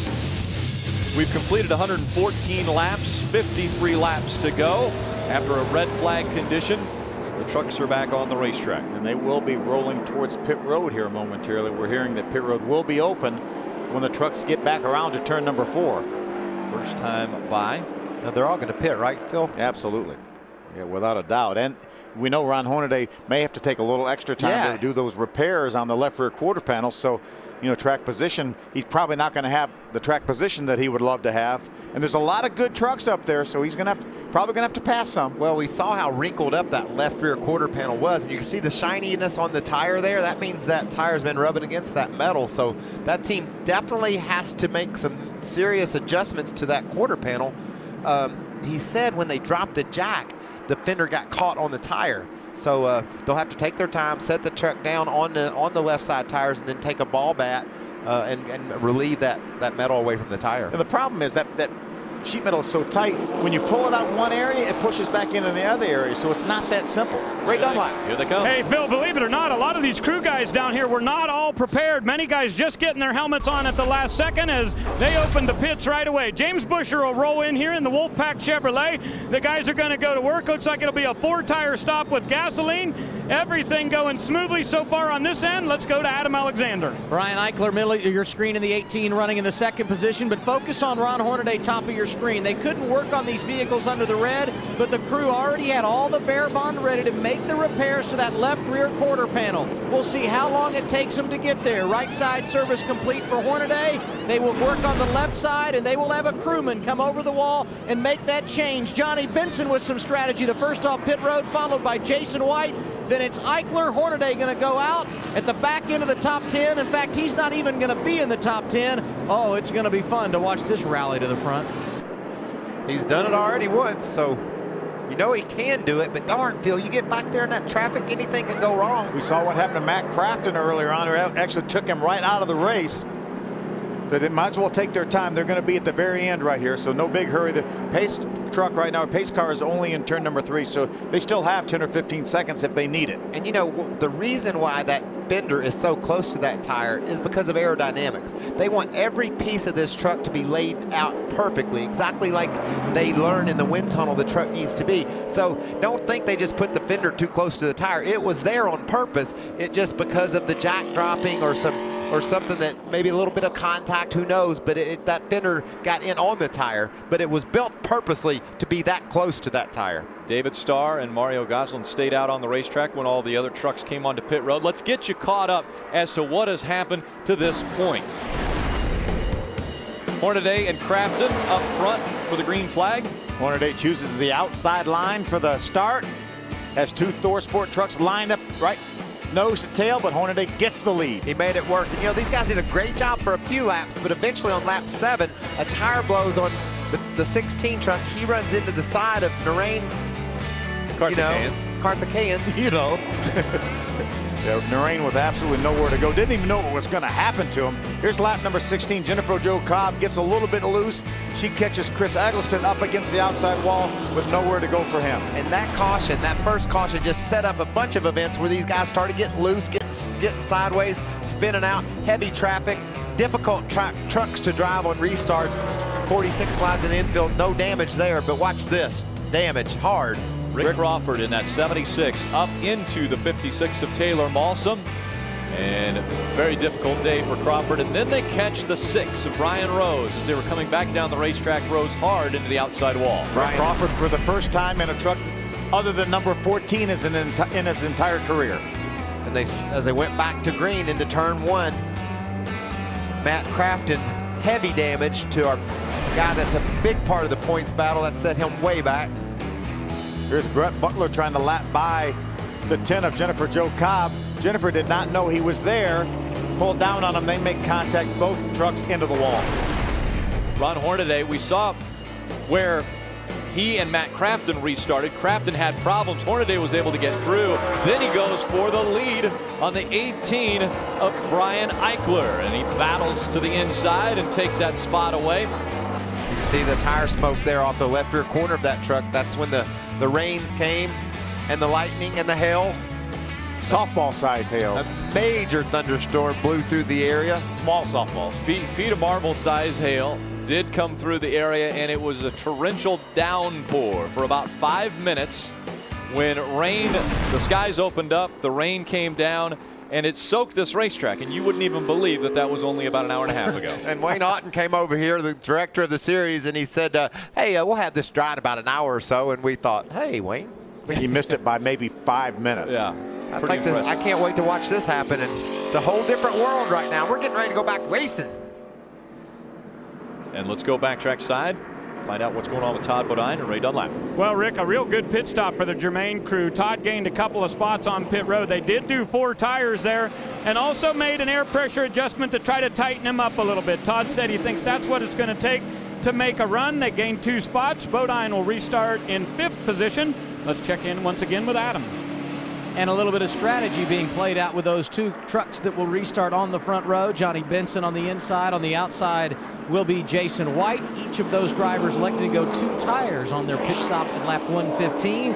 We will see how that holds out because all the others behind them got 4 on what could very well be the final pit stop of the afternoon. And JB is actually going to choose the outside line for this restart here. They're going to get 1 lap to go, I believe. Right now, we will restart this race next time by.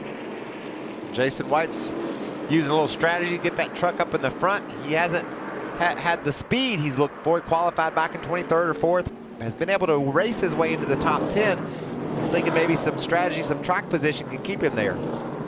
17 trucks on the lead lap right now for this 40-some lap shootout. Yeah, and a 2-tire strategy for Johnny Benson and Jason White. We have Ron Hornaday back in the 12th spot, and they spent a lot of time on pit road trying to make sure that everything was right with his left rear fender so that they wouldn't have tire rub anymore and maybe any tire problems as we see our race summary after 118 of our scheduled 167 laps. 7 cautions, and many of those cautions, Rick, happen right after restarts, where these trucks are so loose and slippery, and there's so much aerodynamic weight turbulence around they're dealing with. But what I love right now is the new double foul restarts. Ron Hornaday's 12th. Well, he's outside the 6th row. Before, he would have been outside the 12th row, basically starting 24th. So I love the new rules, the new side-by-side shootout style rules. Now we've got a green racetrack.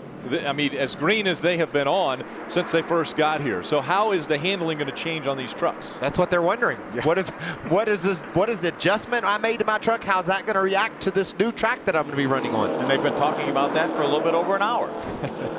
What will happen? We're about to find out. Again, it's Johnny Benson and Jay White bringing the field to the green flag. We're back underway in Kansas. Good start by Johnny Benson. He's able to clear Jason White. Three wide right behind him. Yeah, already 3 wide. Look at Ron Hornaday on the outside. Hornaday wants to be in the top 5 before he comes out of turn number 2. He's got to be careful. He's got to be careful. He has enough room up there. He's pulling up on Ken Schrader. We know Kenny's going to seize there. 3 wide, 2 rows back. Jay White falling back through the middle. Again, he was the one who made the decision, or that team made the decision to go with 2 tires to get track position. Let's see if it works out for him, as he's got Ron Hornaday all over that truck now.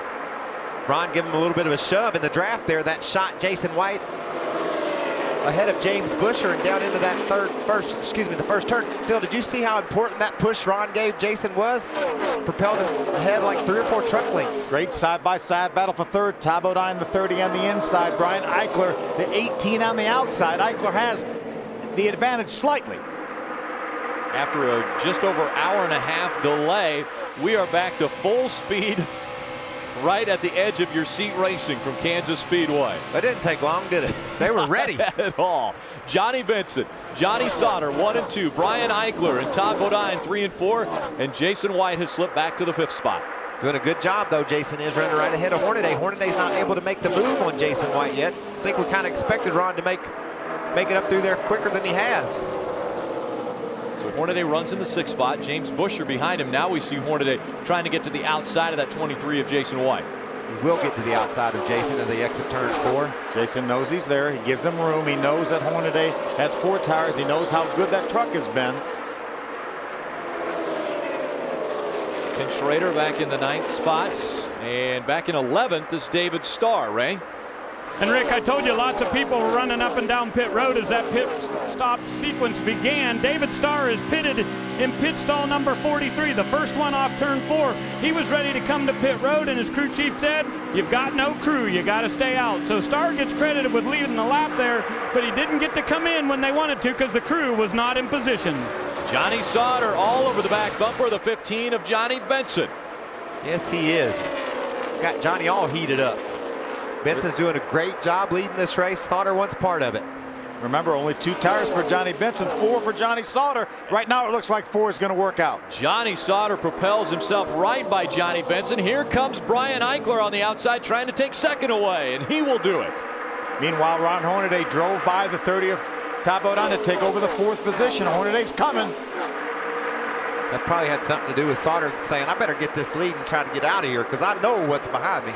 43 laps remaining. Johnny Sauter now back in front. Brian Eichler, Johnny Benson, Ron Hornaday, and Todd Bodine are your top 5. Kenny Schrader again in 9th. Mike Skinner in the 10th spot. David Starr just outside in 11th. There's Schrader, Skinner, and Starr.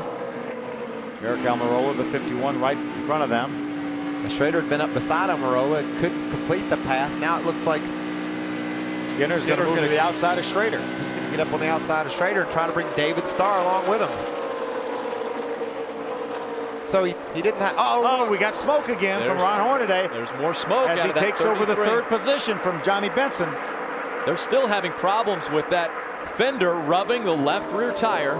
That metal is so tight there, it's really, really hard to stretch that metal. They had to physically stretch that metal. It doesn't look like they quite got it.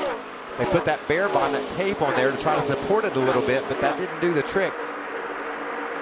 And you know, if Ron hadn't blown a tire at Atlanta earlier this year, he might not be quite as worried about it, but it's certainly a concern. You can, as a driver, you can smell that smoke. That's the same truck he had at Atlanta as well.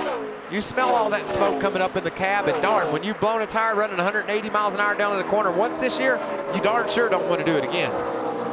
I'm not sure that smoke isn't worse. Yeah, look at the body actually coming right down on the tire. Yeah, as it hits those bumps, you can see the body is actually inboard from the outside edge of the tire. And I believe you're right, Phil. This damage is worse. You can see how much that fender is moving in and out on the tire. Great camera shot, guys. That just shows you exactly what's happening. The fender's flopping around on that left rear tire. Meanwhile, he's going to chase down the 18 of Brian Eichler. He's closing in on second. Now making the move to the inside. Hornaday trying to take the position away from Brian Eichler. You can see him get his left sides down below the white line. He may have a tire rub, but that truck is awesome right now. And I guarantee he just thought, now, Brian, you saw me coming. Why are you messing with me like this? I got a tire rubbing. You're getting on my nerves. If I'm Brian and I see that tire rub, I don't want to be on the outside of Ron Hornaday. That's a lot of smoke, a lot more smoke than we saw earlier. Guys, they had time on pit road. Why would they not have maybe cut that opening out just a little bit more to ensure them not to do this? They did everything they thought they needed to do to fix it. They added the bare bond, they pulled it out, and they thought they did everything they needed to do, but they certainly didn't. A cut will probably what will be next, Phil. When they come, if they get a chance to come in and fix it, they'll actually split that fender, like you said, Rick, and try to give it a little bit more room. But for their choices right there, they did everything they thought they needed to do, which included taping the fender. See the crew chief, Doug George, get the binoculars out when the 33 truck came by to take a look at it. Meanwhile, Johnny Sauter has opened up about a 2.5 lead over Ron Hornaday right now. Johnny Sauter's been strong. The 33 at the beginning of this race was the strongest truck on the 1.5 miles, and now Johnny Sauter is starting to flex his muscles, looking for his second win in the Camping World Truck Series. Adam Alexander. It's been very interesting to listen to the conversation on the radio for Ron Hornaday. Hornaday very frustrating, has a lot of anxiety in his voice because he knows the tire is rubbing and he can see the smoke in his mirror. Doug George, the crew chief, has spent a lot of time on the binoculars looking. Because it's the left tire, he can see it when they come by. Doug seems to think the smoke has stopped, and the disadvantage here is because it's on that inside tire, Rick Corelli on the spotter stand really can't make a judgment from there because one, it's on the inside of the truck, and two, he's too far away. Now, if history repeats itself, they will be fine. They have had a long run today, and the tire was able to withstand the rub. But as you know, you get inside of 40 laps and you're in the hunt, you're going to hear and feel everything. I think that's what's created all the anxiety for Hornaday. That metal has really rolled up. And you know, he might be lucky here because, Phil, it seems to be hitting on the actual tread of the tire, and that's a lot thicker than the sidewall of the tire. You know, the tread has 3/16 maybe of an inch of rubber on it, and then it also has a belt around it that will help from the fender cutting the tire in that area. The sidewall is really thin. You get a fender on the sidewall, it'll blow out in a hurry. Again, out front though, Johnny Sauter. Ron Hornaday was about 1/10 of a second faster that lap than Johnny Sauter. Plenty of time. We have 35 laps to go in this race. And these two are by far the fastest trucks. They can run down around 31, 33.10, 33.20. The rest of the trucks are up in the 40s and 50s. So these are our two best trucks, and they've surfaced at the front here at the end. And we talked about how many laps Ron Hornaday has led. Well, Johnny Sauter has led over 68 laps in this race. He's led the most laps and is looking to clinch that extra 5 bonus points for leading the most laps in the race. We heard Johnny Sauter talking about that truck and how proud he was of his team. They said they'd been off a little bit over at Nashville, didn't even know he's in the race, and they went to work, came here, and now leading the race late in the going, holding off Hornaday, who's proven to be all day long the fastest truck. About 1/10.5 faster that time for Ron Hornaday than Johnny Sauter. He's down to about a second behind right now. He's starting to pick up a little draft off of that truck of Johnny Sauter's too, Phil. That'll help him continue to pull up and gain on him. Johnny Sauter breaking a hole in the air and Hornaday being able to run right up in it. I think that smoke has gotten better, don't you? Yeah. Yep, and there's the gap now between 1 and 2. Johnny Sauter in front. and Ron Hornaday running in second. Here's a good battle for the third spot now as Brian Eichler's trying to hold off the 30 of Todd Bodine. Apparently they made a big swing at it, and that swing has worked for Bodine. And Todd's running a different line. He's really looks like on purpose going way up high in the turns, and it's working for him. Look at that line, Phil. Yeah, you know, we talked about Todd Bodine being the all-time mile-and-a-half winner here with 10 wins. Ooh, look at Eichler get sideways. Now Todd's going to just drive to the inside. Brian Eichler loose coming out of turn 2. Todd Bodine right by him on the backstretch.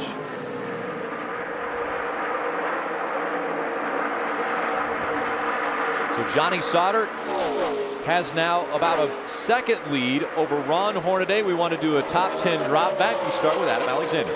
Johnny Sauter out front, and he would love to win the day. The reason why, he celebrated his 32nd birthday yesterday. It would be a nice present for him to deliver the first victory in 2010 for a team that really felt like entering the year they would be a championship contender, but unfortunately they recorded only one top 10 finish in the first 4 races of the year. Right behind him, Ron Hornaday has the dominant truck, although the numbers haven't necessarily shown it because of that tire rub on the left rear. He has spent a great deal of time today driving through the field. He is gaining on Johnny Sauter and has an opportunity to go up and grab the lead with 30 laps to go. Ray?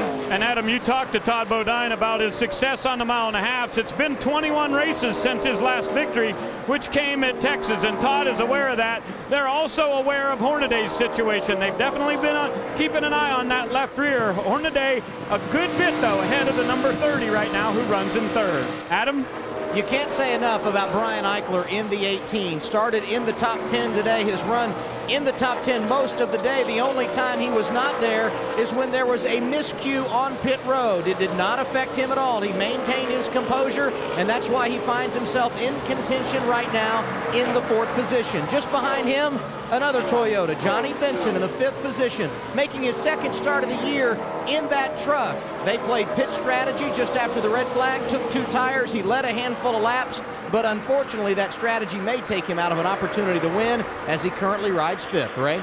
And right behind JB is the number 31 of James Busher. I told you earlier that this is a brand new chassis.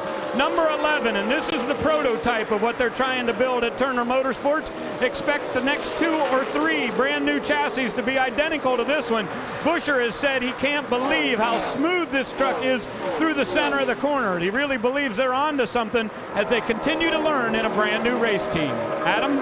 Jason White currently occupies the 7th position, and we should not be surprised that White is running good here today. His first ever career top 10 came here at Kansas 1 year ago. And right behind White on track, the 51 of Eric Almirola. It has been a yo-yo day for him as well, but he finds himself in contention late in the race. He entered the day 2nd in Truck Series points, and he has an opportunity to really gain on Peters, who has struggled here this afternoon.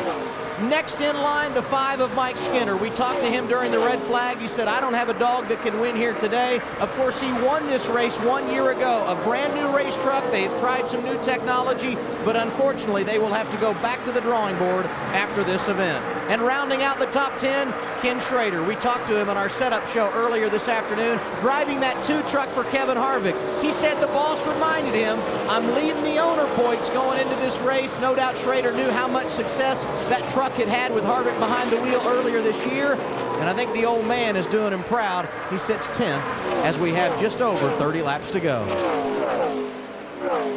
The gap between 1 and 2 has now been closed to a half a second between Johnny Sauter and Ron Hornaday. Can Sauter hold off Hornaday? There's only 25 laps remaining at Kansas Speedway. The rain's gone away, the sun's shining down. Who will shine on the brightest at the end of this race? Tomorrow night, get your NASCAR fix with NASCAR Race Hub. Get the latest NASCAR news and information and hear straight from the drivers and crew chiefs when they stop by the garage to hang out and talk racing. NASCAR Race Hub presented by Hooters tomorrow night at 7:30 p.m. Eastern, only on Speed. Jimmy McMurray's going to be in the hub this week. Shane Wilson, Clint Boyer's crew chief's going to be in the hub, and we're going to follow Tony Stewart doing a media ride around in Charlotte tomorrow. We're going to be there and cover that. How about this battle? When we went away, it was just under a half a second. Now it's about a quarter of a second between the 13 and the 33. Hornaday is closing in on the lead. Got some traffic up ahead, too. These guys have been negotiating lap traffic, seemingly lap after lap. Sauter got through it better the last lap. Looks like it's cost him a little bit of his lead this lap. You see Hornaday close in there? Your voice went up a little bit. Here he goes to the inside. We got a battle for the lead. Yes, Brent Raymer right in front of him. Hornaday will go to the flat if he needs to. Hornaday on the bottom of the racetrack. The 13 of Johnny Sauter. Just inches away from Hornaday as they go through the tri-oval into 1 and 2. The battle continues for the lead. Hornaday not quite able to clear him. That was a good corner for Sauter around the top of the racetrack. Look at the momentum it gave him. Keeping that truck wound up high, but Hornaday can drive so hard down into the corner, gives him an advantage. Jack Smith just in front of them in the 63. I was talking how that works. Talking to some of these guys, and the challenge here at Kansas is getting the truck tight enough to drive down into the corner, Phil, but then be free enough when you try to exit the corner. It's a delicate balancing act. Ooh, Jack Smith got really sideways right behind Hornaday. Yeah, still trying to hang on to it. Looks like he's caught his breath now. Looked like he almost ran into Hornaday and tried to turn the wheel hard to the left to keep from hitting Ron, and when Ron went by, it about spun him out. Hornaday checks up, so he loses about 3 truck lengths on Johnny Sauter. Getting down inside, 20 to go. Battle's heating up. 18 laps remaining from Kansas Speedway. Johnny Sauter still in front of Ron Hornaday. Sauter has been up front 83 laps now. Hornaday runs second. Todd Bodine is third. Brian Eichler fourth. Johnny Benson in the 5th position. Buscher, White, Almirola, Skinner, and Dillon are your top 10. Schrader has dropped out of that top 10 spot now to 11th.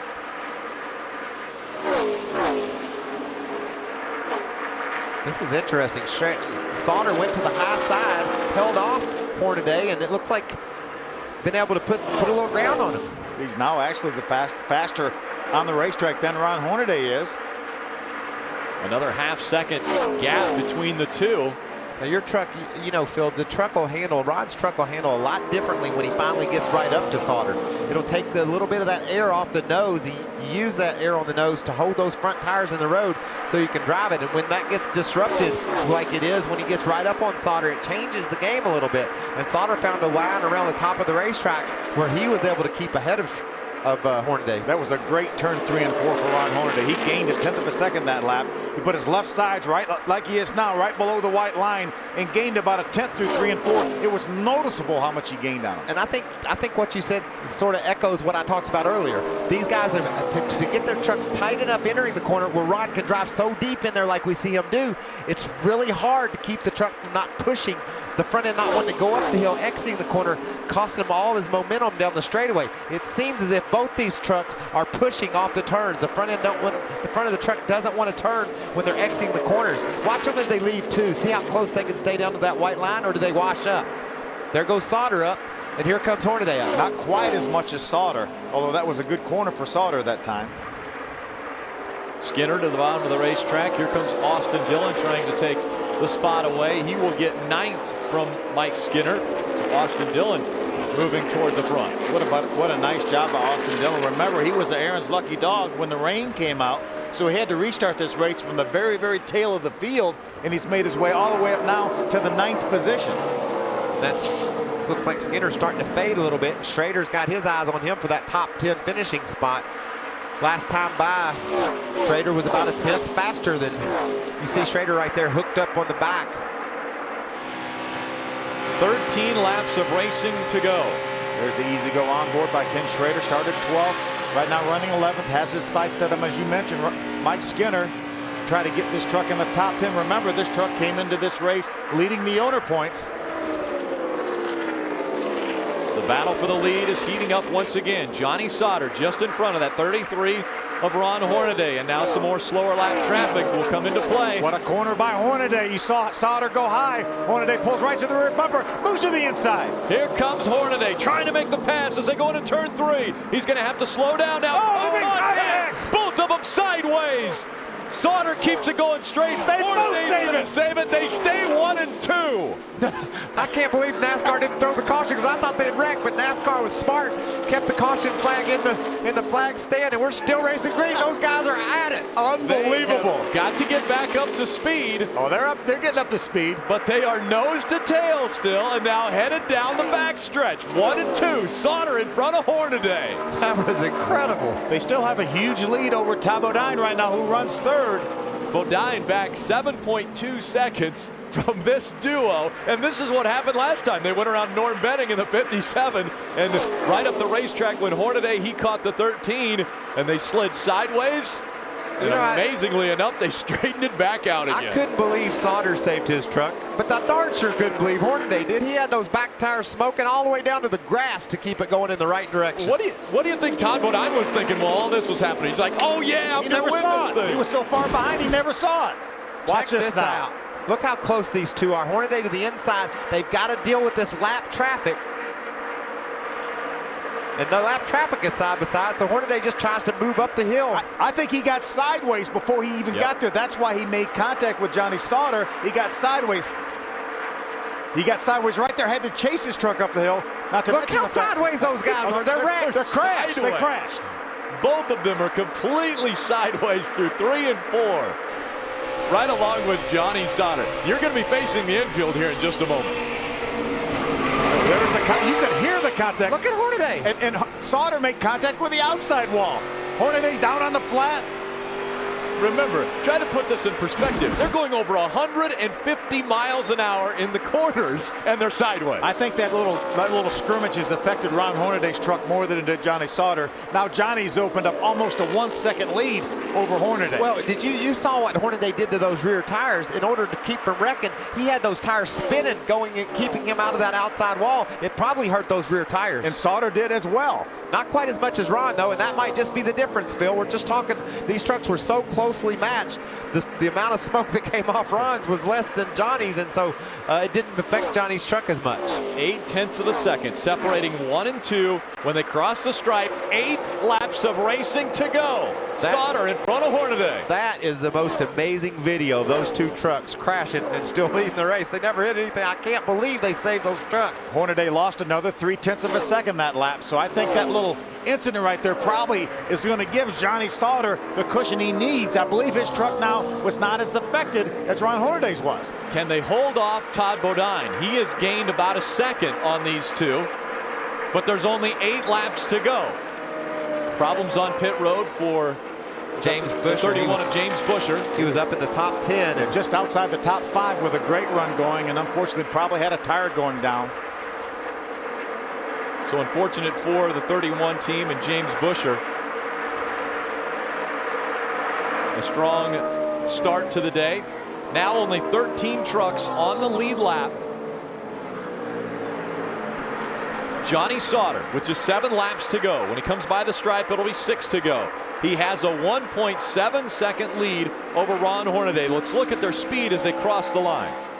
He has got him murdered right now, Phil. He's a half second faster than Hornaday right now. 3 miles an hour faster. Bodine not as fast as Johnny Sauter. And 7.5 seconds behind. So if we don't get another caution flag, Todd Bodine is not going to be an issue for Johnny Sauter. Johnny Sauter trying to win his 2nd career Camping World Truck Series race. He won with this very truck at Las Vegas. Austin Dillon right now, the 3rd fastest truck on the racetrack, running in the 6th spot. Schrader back up into the top 10. He's chasing Skinner for that 9th spot.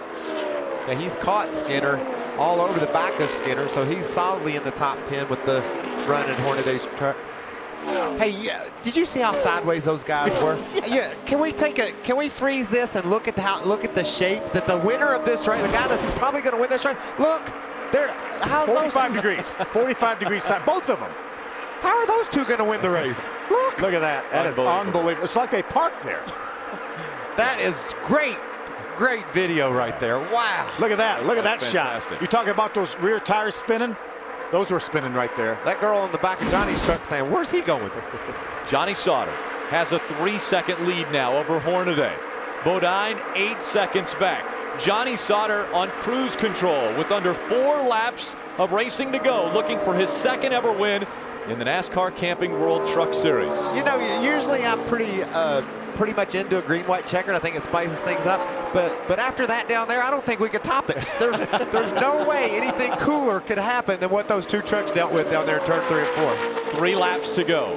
4.5 miles from Kansas Speedway. Here's a battle for 7th and 8th. Jason White trying to stay in front of Eric Almirola. Terrific run for Jason White. 2-tire strategy. He faded back a little bit, but he's still running in the 7th spot. Eric Almirola trying to continue his series of good runs this season.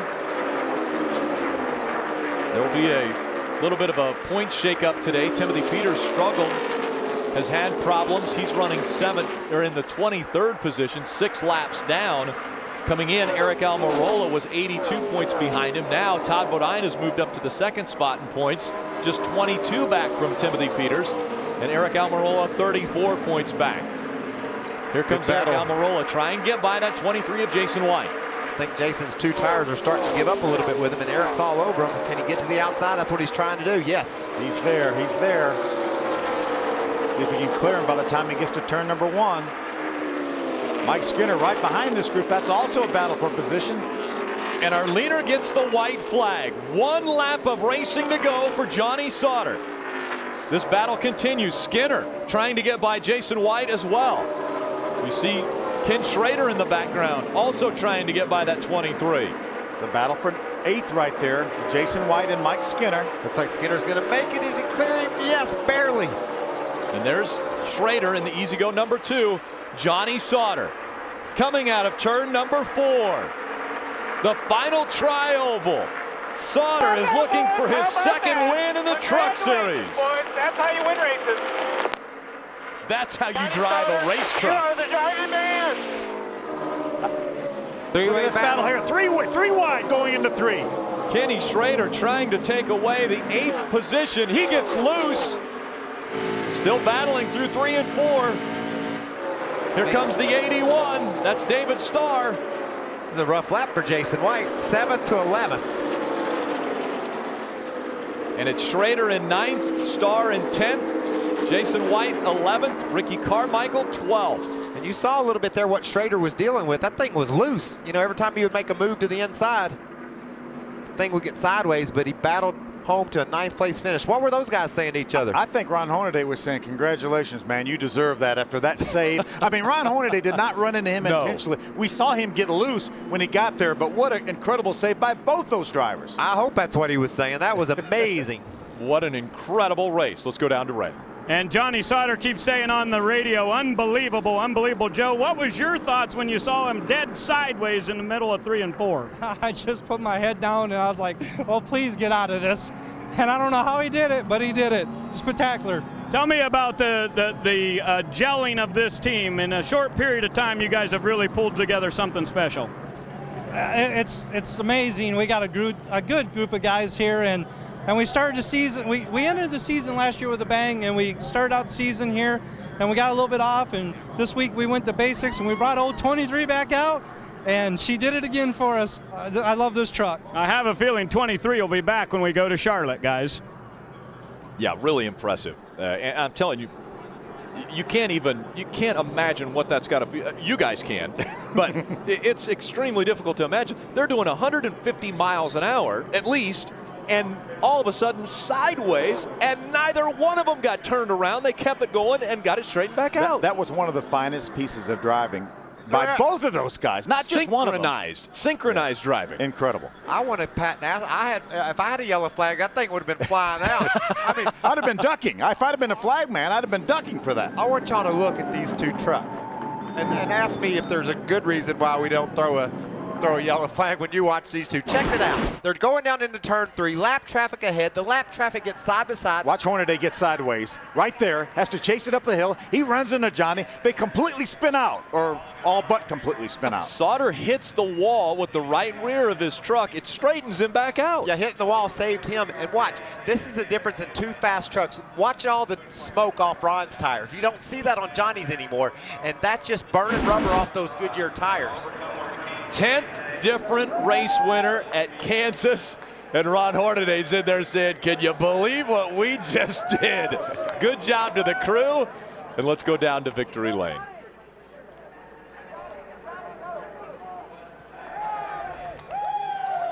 For the second time in his Camping World Truck Series career, Johnny Sauter celebrating in victory lane, and it doesn't get much more dramatic than this. You got a nice little shower, and I got to ask you about that save with about 12 laps to go. That was incredible. That is. I mean, I don't know what else to say. I want to thank In-Country Television for coming on board with us here at ThorSport. Curb Records, Mike Curb, been a huge supporter of mine. Chevrolet, Goodyear Tires, everybody that makes this possible. PME, Mark Smith, motor was awesome. I can't wait to watch that on TV. Yeah, let's watch it right now. That was out of control. Check this out. What are you thinking right about now when he slides up the track and gets into you? I'm thinking that dirty bugger Hornaday got me again. But that was awesome. I mean, I just can't say enough about Duke and Rhonda Thorson for giving me this opportunity to drive this race car, and I want to thank God. I mean, that's a huge part of this, and that is awesome, isn't it? Now look at this picture. Look at this picture, and you tell me what you think now that you're standing in victory lane. I don't know. That's maybe I'm the man. I don't know, but it's just cool. I mean, obviously our truck was good all weekend, and you see what they're getting ready to do back here? It's my birthday yesterday. They're getting ready to put a cake in my face. Let's let that happen. A perfect way to celebrate. Johnny Sauter with an unbelievable save, and the end result, career victory number 2 at Kansas. Ray? I'll tell you what, Adam, Ron Hornaday made a trip in there to talk to Johnny Sauter. I have to tell you, I've been watching you race for a long time. That's some of the finest driving I've ever seen in my life. Nah, just good handling truck and a lot of side force. But I've been so tight, I can run him down, and I just get tight. And we got to that lap traffic, and I lost the nose, so I got out of the gas, the nose set, and turned sideways. And I said, "Look out, Johnny, here I come." But he knows what he had to do. He drove it in there and got us both loose, and I drove up into him. I'm just glad we saved it. And then trying to stay on the gas, I burned the right rear tire off. But I got to thank Longhorn, ECR, Ream, Georgia Boots. Look here, watch this here, Ron. Look how far sideways both of you guys are. Well, it don't turn no farther to the right than that. And then as you see the smoke, I just wore my right rear tire out right then, and I just couldn't catch him after that. But Kevin Delana, thanks. I gave that one away. But darn, what a cool day and awesome day to come back. This shot right here looks to me like you guys are parked under a red flag getting ready to roll back down the track. I mean, that is dead sideways. Well, the bad part is Johnny's giving me the number 1 right there, so he's a pretty good driver. You hate to do that, and Johnny's a hard racer, and we race hard together, but I'm glad both of us didn't wreck and to come out there. It was a good points day for the for the Longhorn Chevrolet, and man. What'd you tell him in victory lane? He was just laughing. I mean, that's the way you're supposed to race. That's what Truck Series is all about, and having fun. And I got to thank them fans for sticking it out with all that and the weather and everything. But this is why we come to Kansas City. This is so cool. Congratulations. That is an awesome finish. That one's going to make some highlight reels throughout the week, guys. Well, amazingly enough, after all of what has taken place today, Ron Hornaday said, "I gave one away." Yeah. He knew it was coming, didn't he? He knew it was coming. He manned up and just let it happen. 4th win for ThorSport. Johnny Sauter celebrating in victory lane. Let's look at our Royal Purple unofficial results. Timothy Peters, that's point standings. Timothy Peters, 22 in front of Todd Bodine. Eric Almirola, 30 back. Hornaday, just 97 points back. Inside of 100 points, he was 178 out coming in. What a battle for our championship, guys. Johnny Sauter also has put himself in contention in 5th. Here's our Royal Purple unofficial results. Sauter with the win, his 2nd career win in the Camping World Truck Series. Austin Dillon, career best finish. Ken Schrader, top 10. Couple of guys in the second 10. Tony Jackson Jr., a solid run. Look at Jack Smith. Both those guys had great runs today. See Timothy Peters, our point leader, coming in with trouble. Finishes in the 23rd position, loses a great bit of his point lead. Matt Crafton, another guy up there in the points that had a bad day. Jennifer Jo Cobb involved in 2 of the yellow flag situations. Rick Crawford also involved with problems. We go back trackside to Adam Alexander. Todd Bodine jumps 1 spot in the standings, 22 points behind leader Timothy Peters. How in the world did you finish 3rd today? I don't know. You know, we overcame a lot for sure. Speeding on pit road, a flat tire on the green, going a lap down. Cycled out, got our lap back, and you know, it was a good run. I mean, the junior made a lot of good calls, got the truck a lot better. It was still really loose the whole race. Got a little tight off at the end, but you know, that's our motto at Germain Races. We never give up. And speaking of Germain, I want to say hey to Bob and Obi at the Chicky Bar. Have a Chicky Punch for me. They did not give up today, Rick. Yeah, and another thing has stayed true at Kansas Speedway. Every winner has started inside the top 10. And today, Johnny Sauter started in the 3rd spot. He ends up in victory lane. And oh, by the way, yet another different winner here at Kansas Speedway. 10 different and by the way, winners. still just one guy's won from the pole. That's right. That's right. Ron Hornaday. We have 10 different winners here. Our next race when we go to Dover, 10 different winners at that racetrack. That is Friday, May 14th, 8 p.m. Eastern when coverage starts. Chris Devoda and the setup will get us underway. We saw a little bit of everything today, didn't we? We sure did. We saw the winners crash with 10 to go. At least we thought they did. They were 45 degrees out of the proper line in turns 3 and 4. Both saved it. It was Johnny Sauter who went on to get the win at Kansas Speedway. Thanks for joining us here on Speed. In 2 weeks, the Camping World Truck Series will head to Dover, Delaware, home of the Monster Mile. Last year, Ron Hornaday had a rough showing, but will look to rebound and tame the monster. On May 14th, Chris Devoda hosts the setup that starts at 7:30 Eastern, only on Speed.